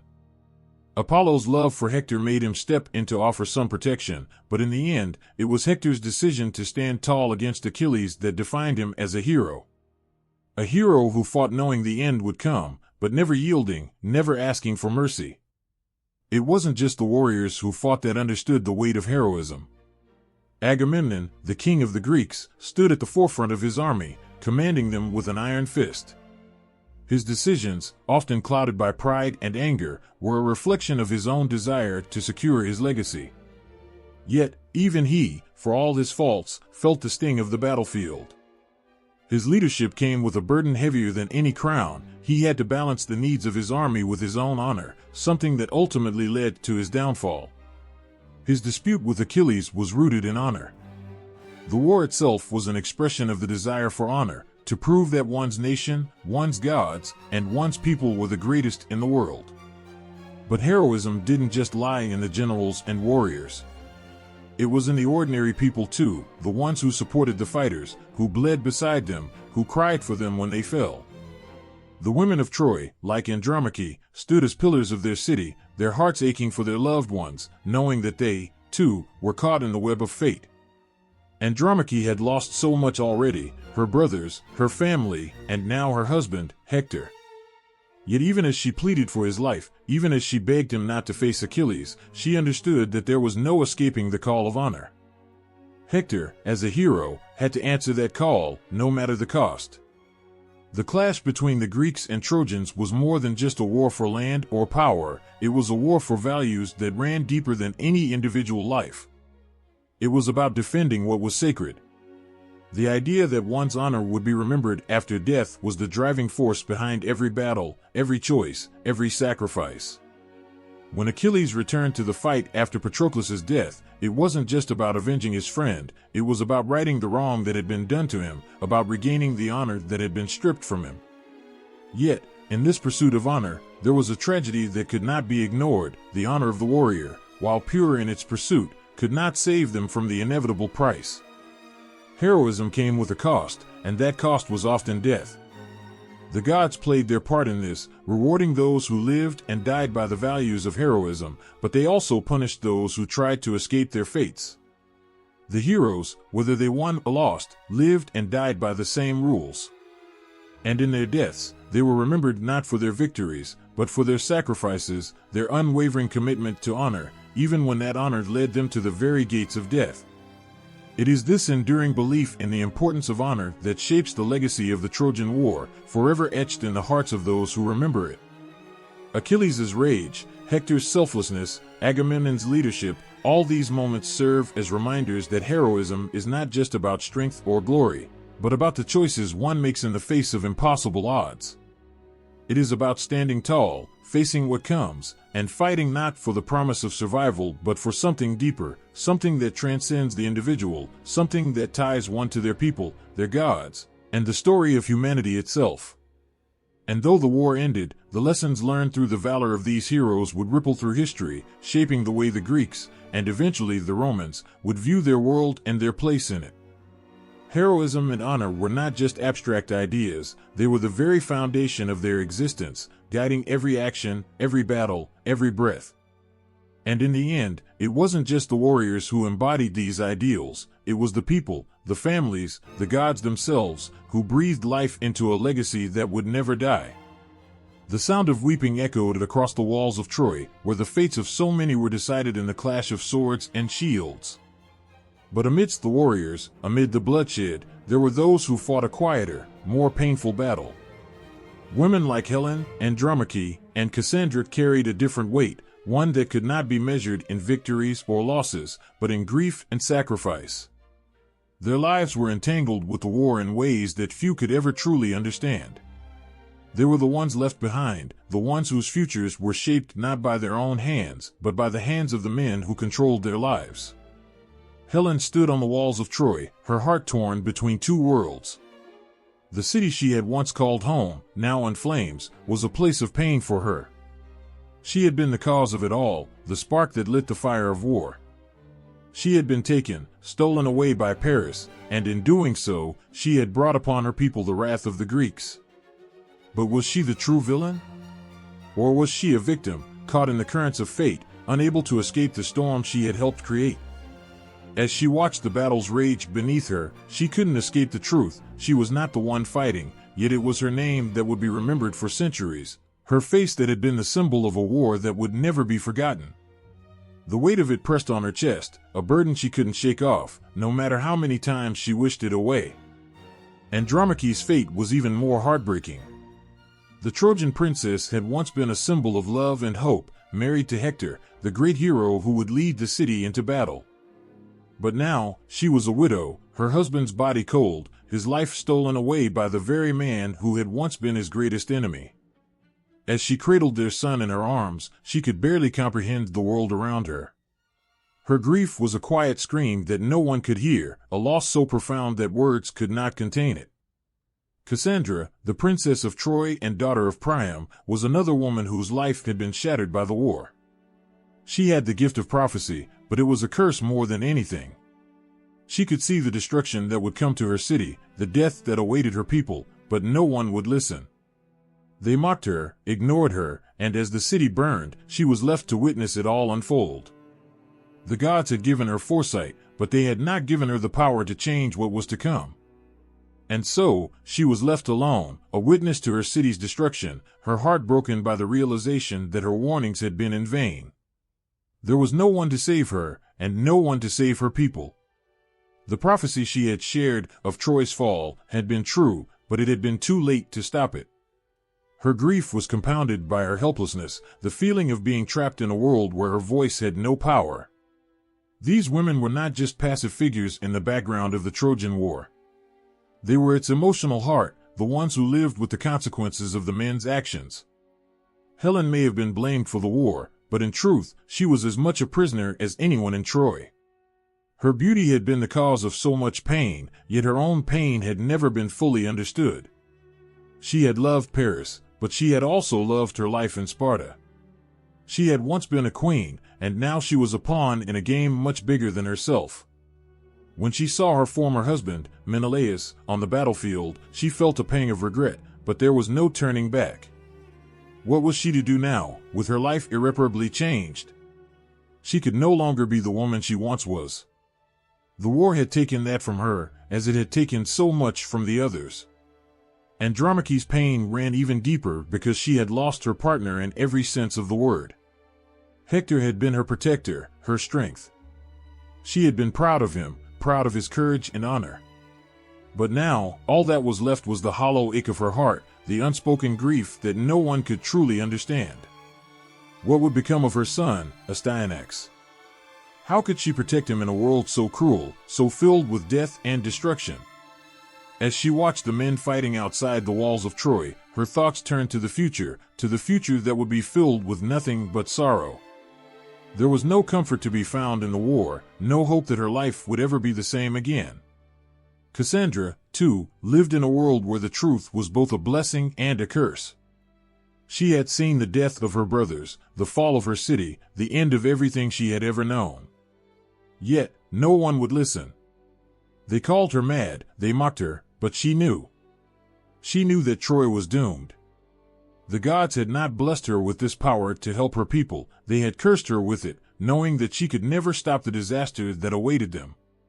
Her screams, her pleas for help, had gone unheard. And when the city fell, when the gates were breached and the Greeks flooded in, it was her that they took, her that they used as a symbol of their victory, her that they left to rot in the shadow of the war. These women, though they did not wield swords, were warriors in their own right. They fought with their hearts, enduring pain and sorrow that no one else could bear. Their struggles were not the same as those of the men, but they were no less important. Their grief, their loss, was as real as the blood spilled on the battlefield. They lived with the consequences of decisions they could not control, and in their silence, in their suffering, they became the true victims of the war. But their stories didn't end in the shadow of defeat. Helen, Andromache, and Cassandra became symbols of the women who suffered through the horrors of the war, women who were more than just the passive recipients of fate. They were the witnesses, the mourners, the ones who carried the emotional weight of everything that had been lost. They were the ones who understood the true cost of heroism, of honor, of war, and they bore that burden, silently and stoically, for all eternity. The battlefield is set, warriors line up, the cries of soldiers piercing the air. The tension is thick, the smell of sweat, dust, and blood fills the atmosphere. The fates of men and kingdoms hang on the edge of a sword. But just as the battle begins to escalate, something unseen takes hold. The gods. They are watching, waiting, their hands stretching across the lives of mortals. Their voices call out, not in words, but in actions, swaying the course of destiny in ways no human could ever comprehend. On the battlefield, Achilles stands tall, a warrior of unmatched strength and fury. His spear cuts through the air, his rage unstoppable, yet even he is not immune to the whims of the gods. The Olympian gods, with their immortal powers, weave in and out of mortal lives like invisible threads, manipulating events, deciding who lives and who dies. They don't care for the petty concerns of men. They only care for their own glory, their own interests. And the mortals? They are mere pawns in this grand game, or so it seems. Zeus, the mighty king of the gods, watches from the heavens, his thunderous voice echoing with every decision he makes. He controls the flow of the war, giving victory to some and defeat to others. His hand decides who falls and who rises, who earns glory and who faces ruin. The gods themselves are not united, they play their own games, fighting for power and dominance, each one pushing their own agenda.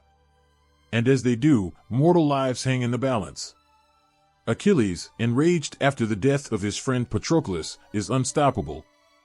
He charges into battle, his fury consuming him, but it is not only his will driving him. The gods are there, whispering in his ear, pushing him forward. His fate is tied to theirs. He is their champion, chosen not by his own hand, but by divine will. Every swing of his sword, every life he takes, is not just the act of a man seeking revenge, but the will of a god enforcing their own divine plan. And then there is Hector, the noble prince of Troy, fighting to protect his city, his family, his honor. He is the hero in his own right, but no matter how noble, how valiant he may be, he too is not beyond the reach of divine intervention. Apollo, the god of the sun and prophecy, smiles down upon Hector, guiding his movements in battle. But, at the same time, it is the goddess Athena who has her hand in Achilles' fate. Their wills collide in a deadly dance, and as Hector falls, the gods are present, their fingers pulling the strings of his destiny. Was his fate sealed by his courage, or by the whims of higher powers? It is a question that will never be answered. The gods, in their cruelty and capriciousness, have no qualms about changing the course of a mortal's life for their own amusement or gain. When Hera, the queen of the gods, intervenes in the war to favor the Greeks, or when Aphrodite, goddess of love, takes Paris under her wing, their influence shapes the war in ways that no human can possibly anticipate. They fight for their favorites, ignoring the cries of those who are left to suffer in the wake of their decisions. The mortals, so full of life and ambition, struggle to break free from the grip of divine control. They fight with everything they have, striving for honor, for glory, for the protection of their homes and loved ones. But no matter how much they fight, they are always at the mercy of the gods. Their victories, their defeats, their lives and their deaths, they all rest in the hands of beings who will never truly understand the meaning of the struggles they endure. And yet, in moments of quiet reflection, as the smoke rises over the ruins of Troy, one can't help but wonder, are the gods merely testing them? Are they shaping them into something greater than they can understand? Do the gods see in these mortals the same qualities that the mortals themselves yearn to prove? Or are they merely pawns, helpless against the whims of beings who hold the power of life and death? The gods themselves are not above conflict. Their own egos, their own rivalries, echo in the actions they take. Athena's rivalry with Ares, or the jealousy between Hera and Zeus, leads to decisions that change the course of the war. They are not the serene, all-knowing beings many think them to be. They, too, are filled with pride, with anger, with jealousy, and with desire. And that is what makes their interventions so dangerous. They are not infallible, not untouchable. They are driven by human-like emotions, even though they have the power to destroy entire cities. As the tide of the Trojan War shifts, the gods are not mere bystanders. They are the ones calling the shots. It is their blessings and their curses that determine the fate of every warrior. A single prayer to Apollo could make a soldier invincible. A single breath from Hera could turn the tide of a battle. The lives of mortals are held by delicate threads, spun by the gods themselves. Take the moment of Hector's death, for example. The gods were playing their parts with cruel precision. Achilles, in his rage and grief, could have been stopped. Yet it was Apollo who guided Hector's movements, making him a worthy opponent for the Greek hero. And it was Athena who stepped in to deceive Hector at the last moment, giving Achilles the upper hand. That one moment, that 1 second of divine intervention, sealed Hector's fate. It wasn't his bravery, nor his love for his family, that decided his death. It was the gods' desire to see Achilles triumph. The hand of fate, controlled by divine forces, was inescapable. Even after death, the gods still held sway. Achilles, in his grief, could not mourn Patroclus in peace. The gods sent him visions, urging him to keep fighting, to seek glory, even as his heart shattered. No matter how hard he tried to break free, his path had been laid before him by the gods. He was not a hero in control of his own destiny. He was simply another pawn in a game that he had no choice but to play. The presence of the gods in the Trojan War speaks to a deeper truth about the world of ancient Greece, a world where human agency was constantly in conflict with the overwhelming power of the divine. Mortals, in their quest for glory, could only do so much. They could fight, they could love, they could hate, but in the end, it was the gods who decided how the story would unfold. The gods may have given them life, but they also took it away in the blink of an eye. It was a lesson that every hero learned in the end. No matter how strong, no matter how brave, all things fall to the will of the gods. Smoke rose like a mournful wail into the heavens, thick and choking, a reminder of what had been lost. The earth beneath Troy was scorched, the walls that had stood for generations now crumbled into lifeless rubble. Bodies lay scattered, broken and nameless, their dreams and hopes extinguished in the endless clash of swords and spears. The Trojan War had not been a battle of heroes and glory, it had been a relentless harbinger of sorrow, tearing apart families, kingdoms, and lives without mercy. The air carried a bitter weight, the cries of mothers searching for sons, lovers whispering names into the void, and children staring at the devastation with wide, hollow eyes. There were no victors here, only survivors, their faces etched with grief and weariness. The Greeks had won the war, but what they had truly gained was far from triumph. Among the Greek ships, the warriors packed their spoils of war, but their laughter was brittle, their eyes dull. They had spilled rivers of blood, lost brothers, and burned a city to the ground, but at what cost? Achilles, the mightiest among them, had fallen, his life a testament to the cruelty of war. Patroclus, Hector, Priam, Paris, each name was a scar on the collective memory of those who had fought and bled on these cursed plains.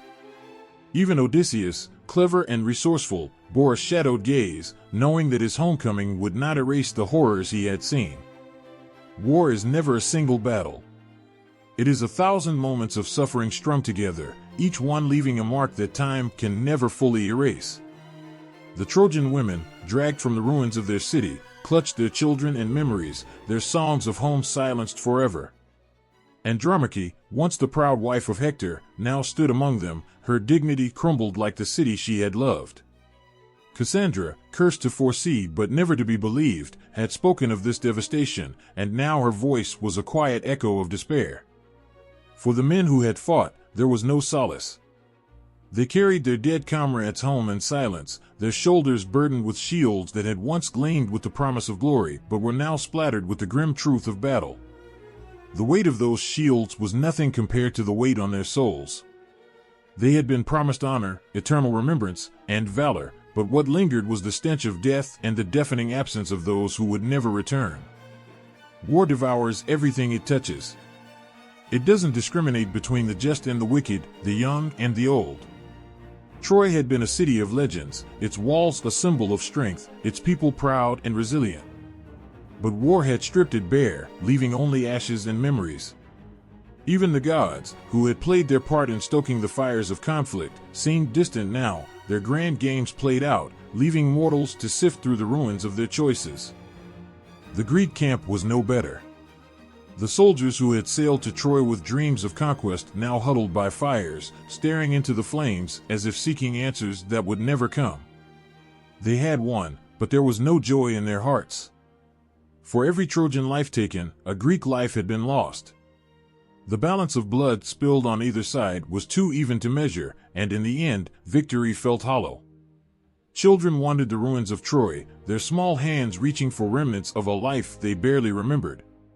A broken toy, a fragment of a wall, a piece of cloth that once belonged to their mother.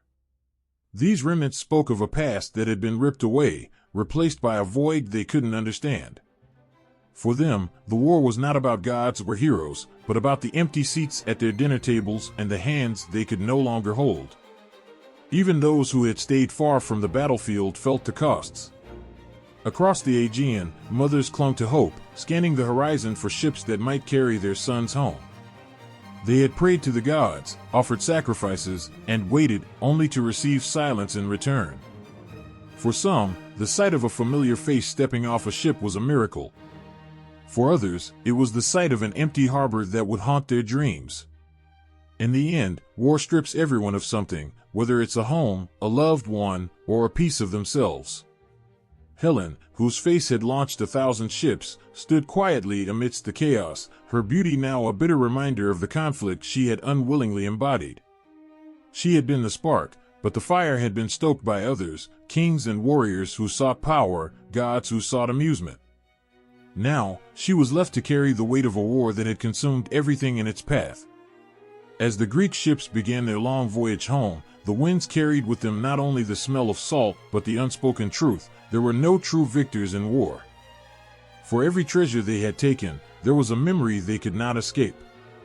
For every life they had spared, there was one they had taken. The Greeks might have returned to their lands, but the ghosts of Troy would follow them, whispering in the dark corners of their minds. In the ruins of the once mighty city, silence fell, broken only by the soft crackle of dying fires and the murmurs of those left behind. Troy was more than a city, it was a symbol, a testament to the heights humanity could reach and the depths to which it could fall. Its destruction was not just the end of a war, but the end of an era, a loss that would echo through time. War does not end with the final sword thrust or the last cry of a dying soldier. Its echoes linger, in the ruins of cities, in the hearts of survivors, and the stories told by those who remain. The Trojan War was no exception.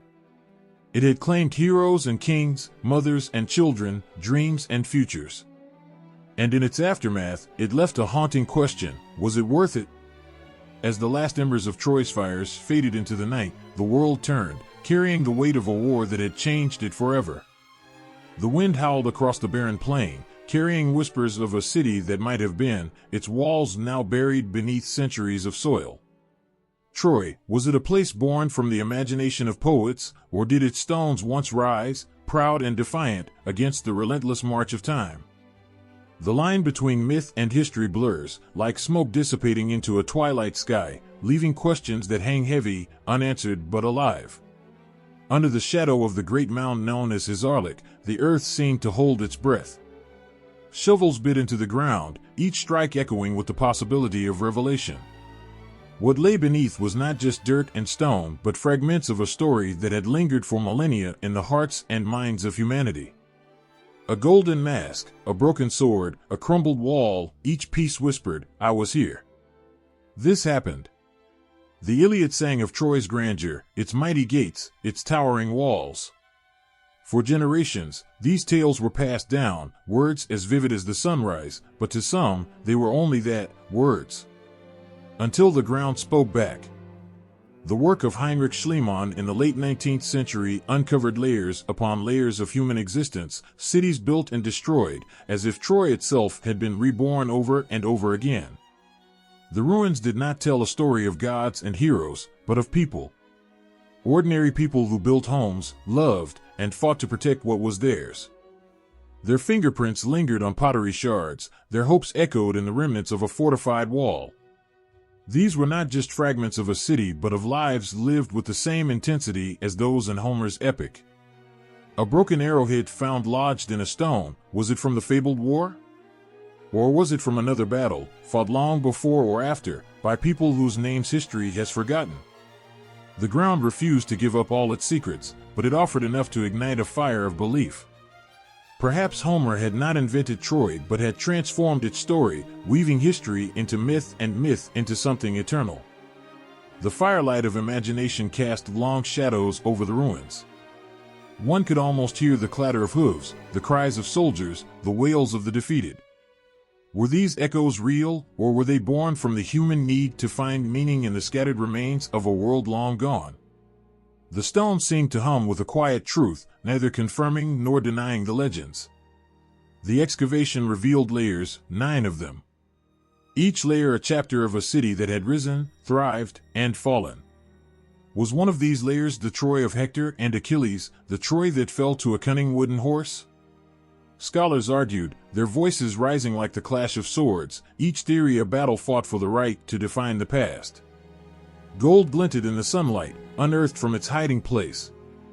Schliemann called it Priam's treasure, though it was centuries older than the time of the Trojan War. Still, the sight of it, a diadem, jewelry, cups, was enough to make the heart race. It was as if time itself had reached out a hand, offering a glimpse of what once was. The question persisted, could the Iliad's Troy and the Troy of history be one and the same?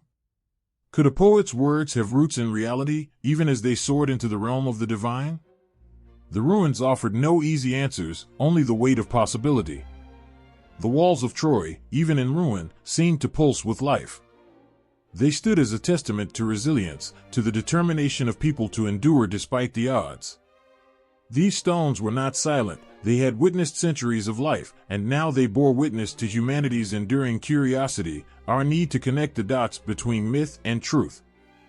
Above ground, the wind stirred again, sweeping across fields where crops now grew, where sheep grazed, where the scars of ancient battles had long since faded.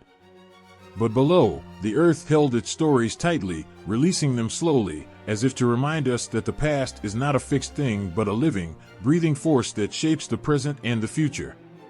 The figures of Helen, Paris, Hector, and Achilles loomed large in the minds of those who walked among the ruins. Could these characters, immortalized in verse, have truly walked this land? Or were they composites, reflections of human ideals and flaws, crafted to teach, to inspire, to warn?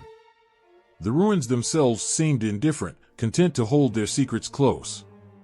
Yet there was an undeniable magic in this place, a sense that the ground beneath one's feet held answers to questions humanity has asked for centuries.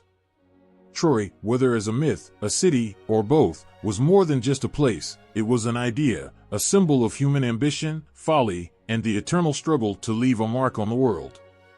As the sun dipped below the horizon, casting the ruins in shadow, the world of Troy felt both far away and achingly close.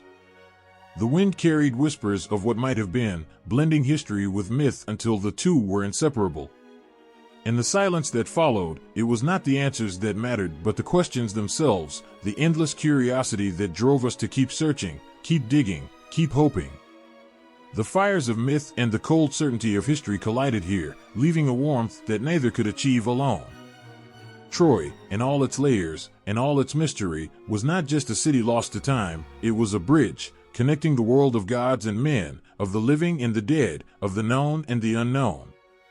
As the stars emerged, their light reflected the glint of treasures unearthed, the gleam of swords long buried, and the unyielding hope that one day, the full truth might rise from the ashes. The brush hovered above the canvas, trembling with the weight of the story it sought to tell.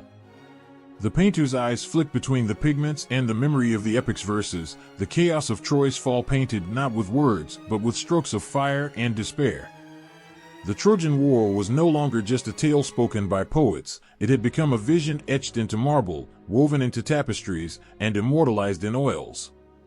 Art made the war eternal, its echoes bleeding through the centuries.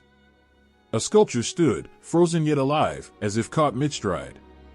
Achilles' anger, fierce and unrelenting, was etched into his brow. His muscles coiled with tension, and the marble seemed to vibrate with rage.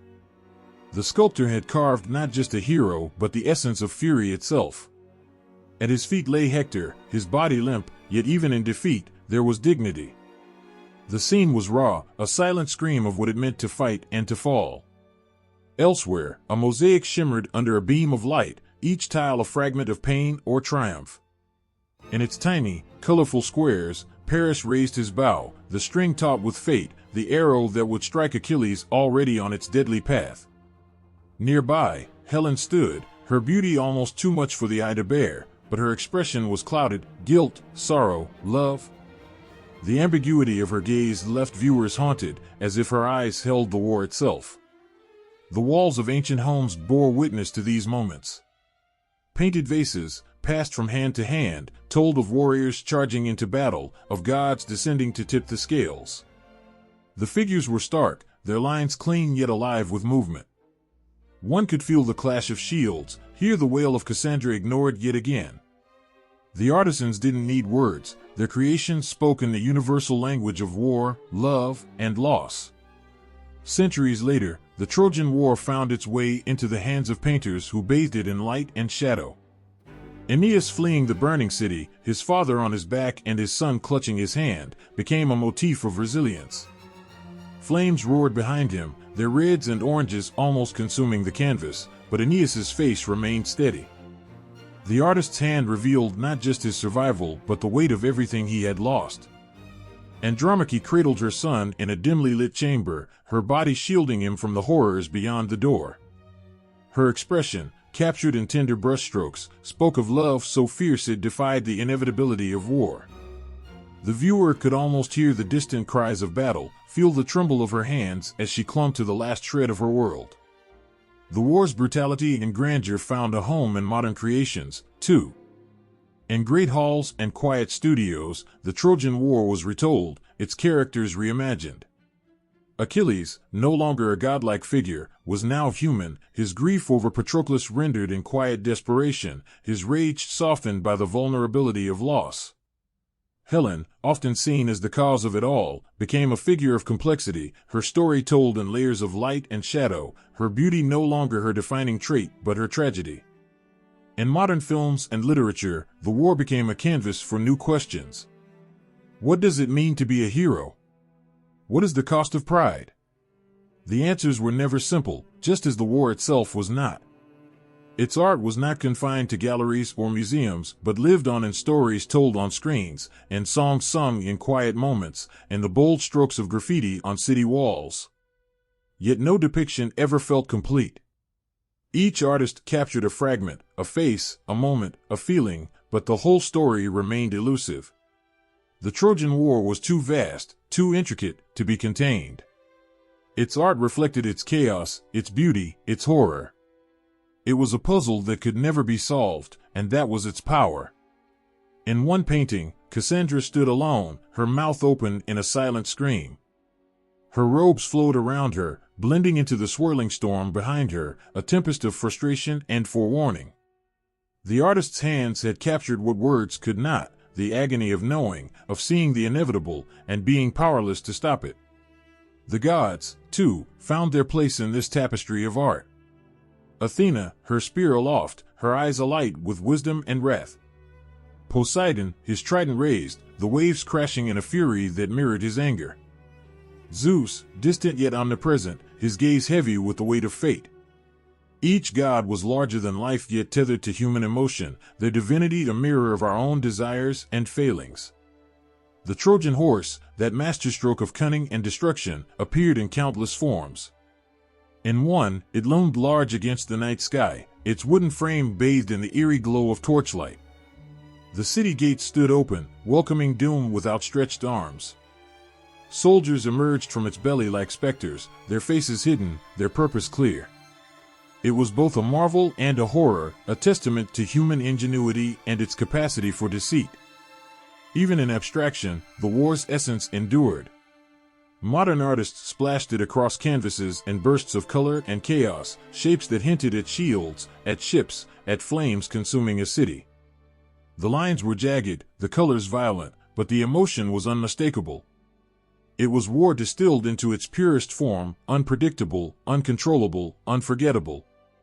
And as each new hand took up the story, they added their own voice, their own perspective. The war was no longer just Homer's, it belonged to everyone who saw in it a reflection of their own struggles, their own dreams and fears. The Trojan War in art was not a relic of the past, it was alive, evolving, speaking to every generation in a language that needed no translation. In every gallery, on every page, the story unfolded anew. The artists who dared to capture its essence knew they were grasping at shadows, but still, they tried. And in their efforts, they ensured that the war, its heroes, its victims, and its lessons would never be forgotten. The canvas was endless, the brush still wet with possibilities. The screen fades in, and there it is, Troy, burning in the night. The cries of warriors and innocents fill the air, and the camera sweeps over the chaos.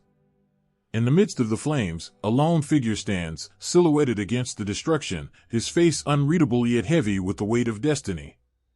The story is ancient, yet it feels alive, its heartbeat echoing through modern halls, cinemas, and pages.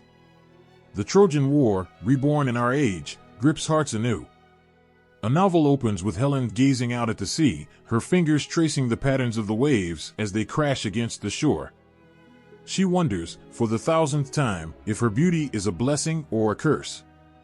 The author's words bring her inner turmoil to life, her struggles with guilt, love, and power, reshaping her from an icon of blame into a fully realized woman. In the next chapter, the tale shifts to Achilles, his rage softened by the narrator's tender exploration of his grief for Patroclus. On stage, the war takes a new form. The lights dim, and a single spotlight captures Cassandra, trembling with prophecy. The audience can feel her desperation as she warns her people of their doom. Her voice rises, raw and unfiltered, breaking through the silence, yet it falls on deaf ears. The intimate setting of the theater brings the war's human cost to the forefront, every betrayal and heartbreak amplified in the stillness. Film breathes fresh life into the story, turning ancient battles into sweeping epics. The clash of swords fills the surround sound, and the galloping horses seem to shake the seats. In one film, Achilles stands at the gates of Troy, his golden armor glinting under the sun. The director's lens lingers on his eyes, capturing the storm within, a mix of pride, defiance, and a yearning for something more.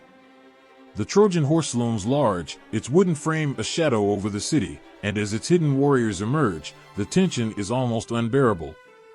But not every adaptation seeks grandeur. Some turn inward, focusing on the quiet moments. A television series reimagines Andromache's story, showing her resilience as she rebuilds her life after the war. Another episode gives voice to Priam as he begs Achilles for Hector's body, the rawness of his grief piercing through the screen. The stories that once belonged to gods and heroes now belong to humans, their struggles and emotions as relatable as they are timeless. Poetry, too, has taken up the Trojan War, its verses weaving beauty and sorrow in equal measure. One poem describes the fall of Troy through the eyes of a child, her innocent observations turning the carnage into something almost surreal. Another captures the weight of a soldier's shield, its heaviness a metaphor for the burdens of duty and loss.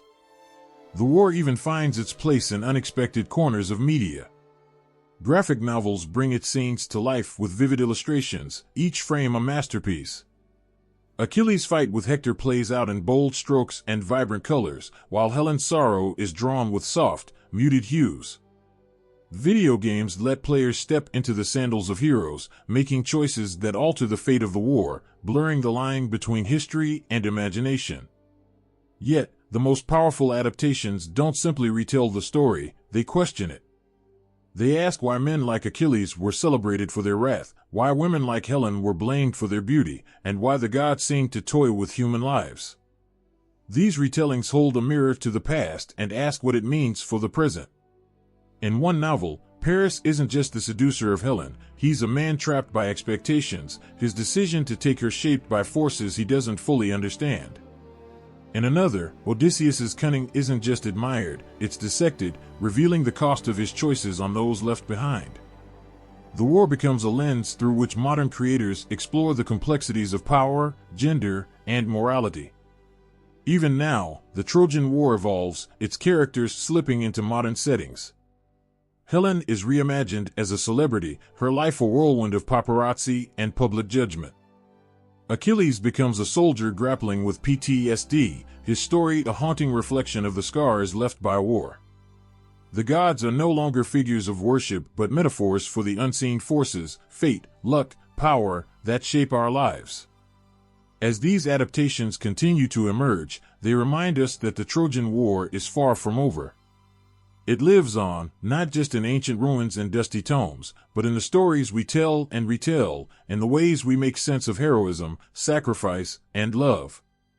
Each new version adds a thread to its tapestry, ensuring that its flame never fades. The battlefield stretches endlessly under a blood-red sky, littered with the bodies of men who fought for honor, vengeance, and glory. In the distance, Achilles stands over Hector's lifeless form, his face a mixture of triumph and torment.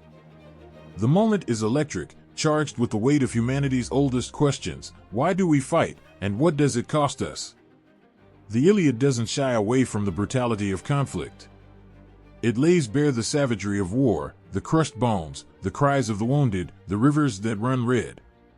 But in its unflinching portrayal of violence, it also reveals the heart of human nature.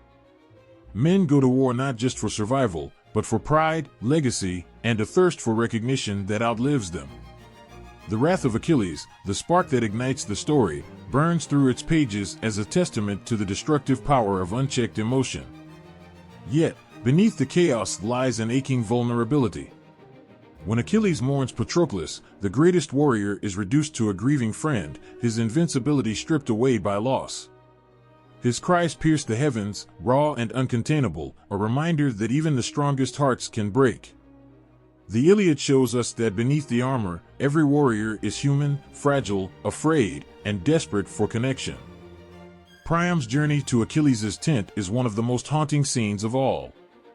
The old king, trembling with sorrow, kneels before the man who killed his son.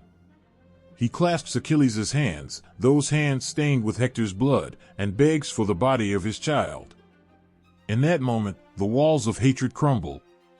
Two enemies share a silent understanding, their shared grief binding them more deeply than their swords ever could. The story doesn't glorify heroism in the way we might expect. Its heroes are flawed, their motives tangled in a web of ego, fear, and love.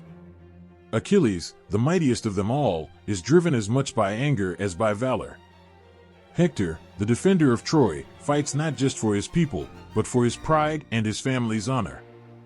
These men are larger than life, yet their struggles feel heartbreakingly real. The Iliad also teaches us about the futility of conflict. The war, sparked by Helen's abduction, becomes a sprawling tragedy that consumes thousands of lives. For all the bravery and sacrifice, it ends not in triumph, but in ashes. The gods, who meddle in the affairs of men, serve as a reminder of how little control we sometimes have over our own fates. But the story doesn't let humans off the hook. It shows that even in the face of divine manipulation, our choices matter.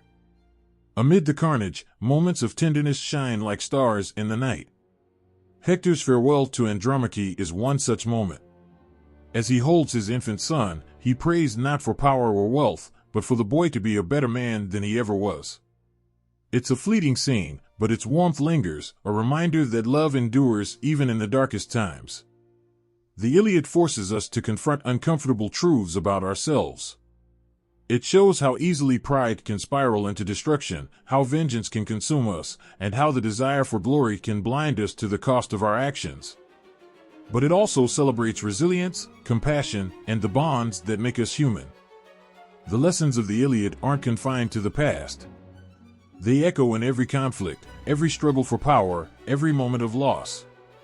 They challenge us to see the humanity in our enemies, to question the reasons we fight, and to find strength in our shared vulnerabilities. The war may rage on, but in its shadows, the seeds of understanding and reconciliation take root. A whisper of wind brushes across the plains of Ilium, where ancient stones lie scattered like forgotten memories. These ruins, battered by time, carry the weight of 1,000 untold stories. Beneath them, echoes of war and whispers of love still resonate, as if the very ground remembers what it was to bleed, to mourn, to hope. Troy is no longer just a city, it has become a symbol, an unbroken thread woven into the fabric of human existence. Why does this story refuse to fade? Perhaps because it mirrors us so perfectly.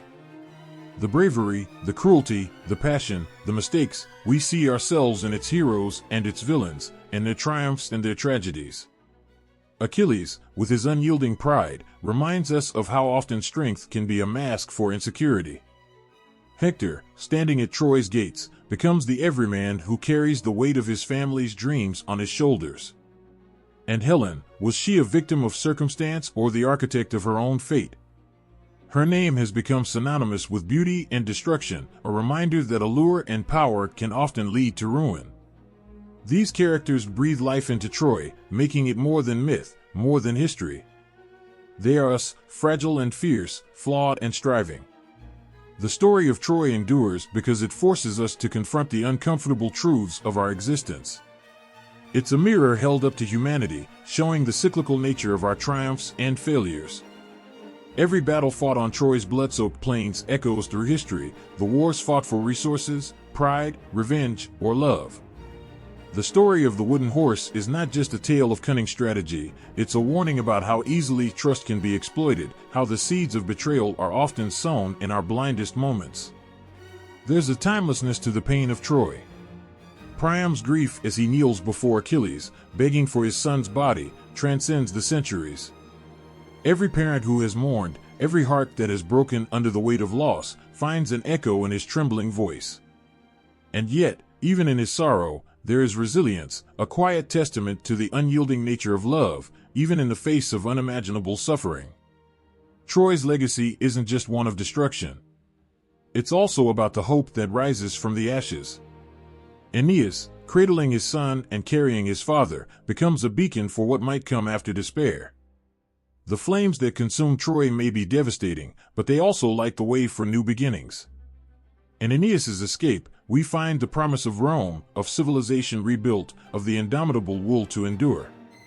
Through centuries, Troy's story has been retold, reshaped, and reimagined, but its heart remains the same. It speaks to the universal themes that define us: love that endures beyond reason, ambition that drives us to the brink, and the unshakable need to leave our mark on the world. It's in the hands of poets, painters, playwrights, and filmmakers, each adding their own brushstroke to the canvas, but the core truths shine through.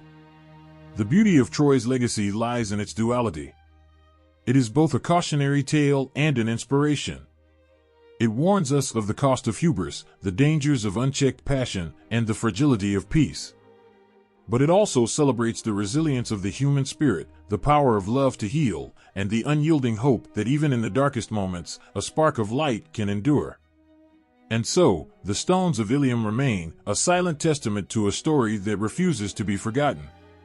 The winds that sweep across its ruins carry not just the dust of centuries, but the essence of what it means to be human, our glory, our pain, our unending quest for meaning.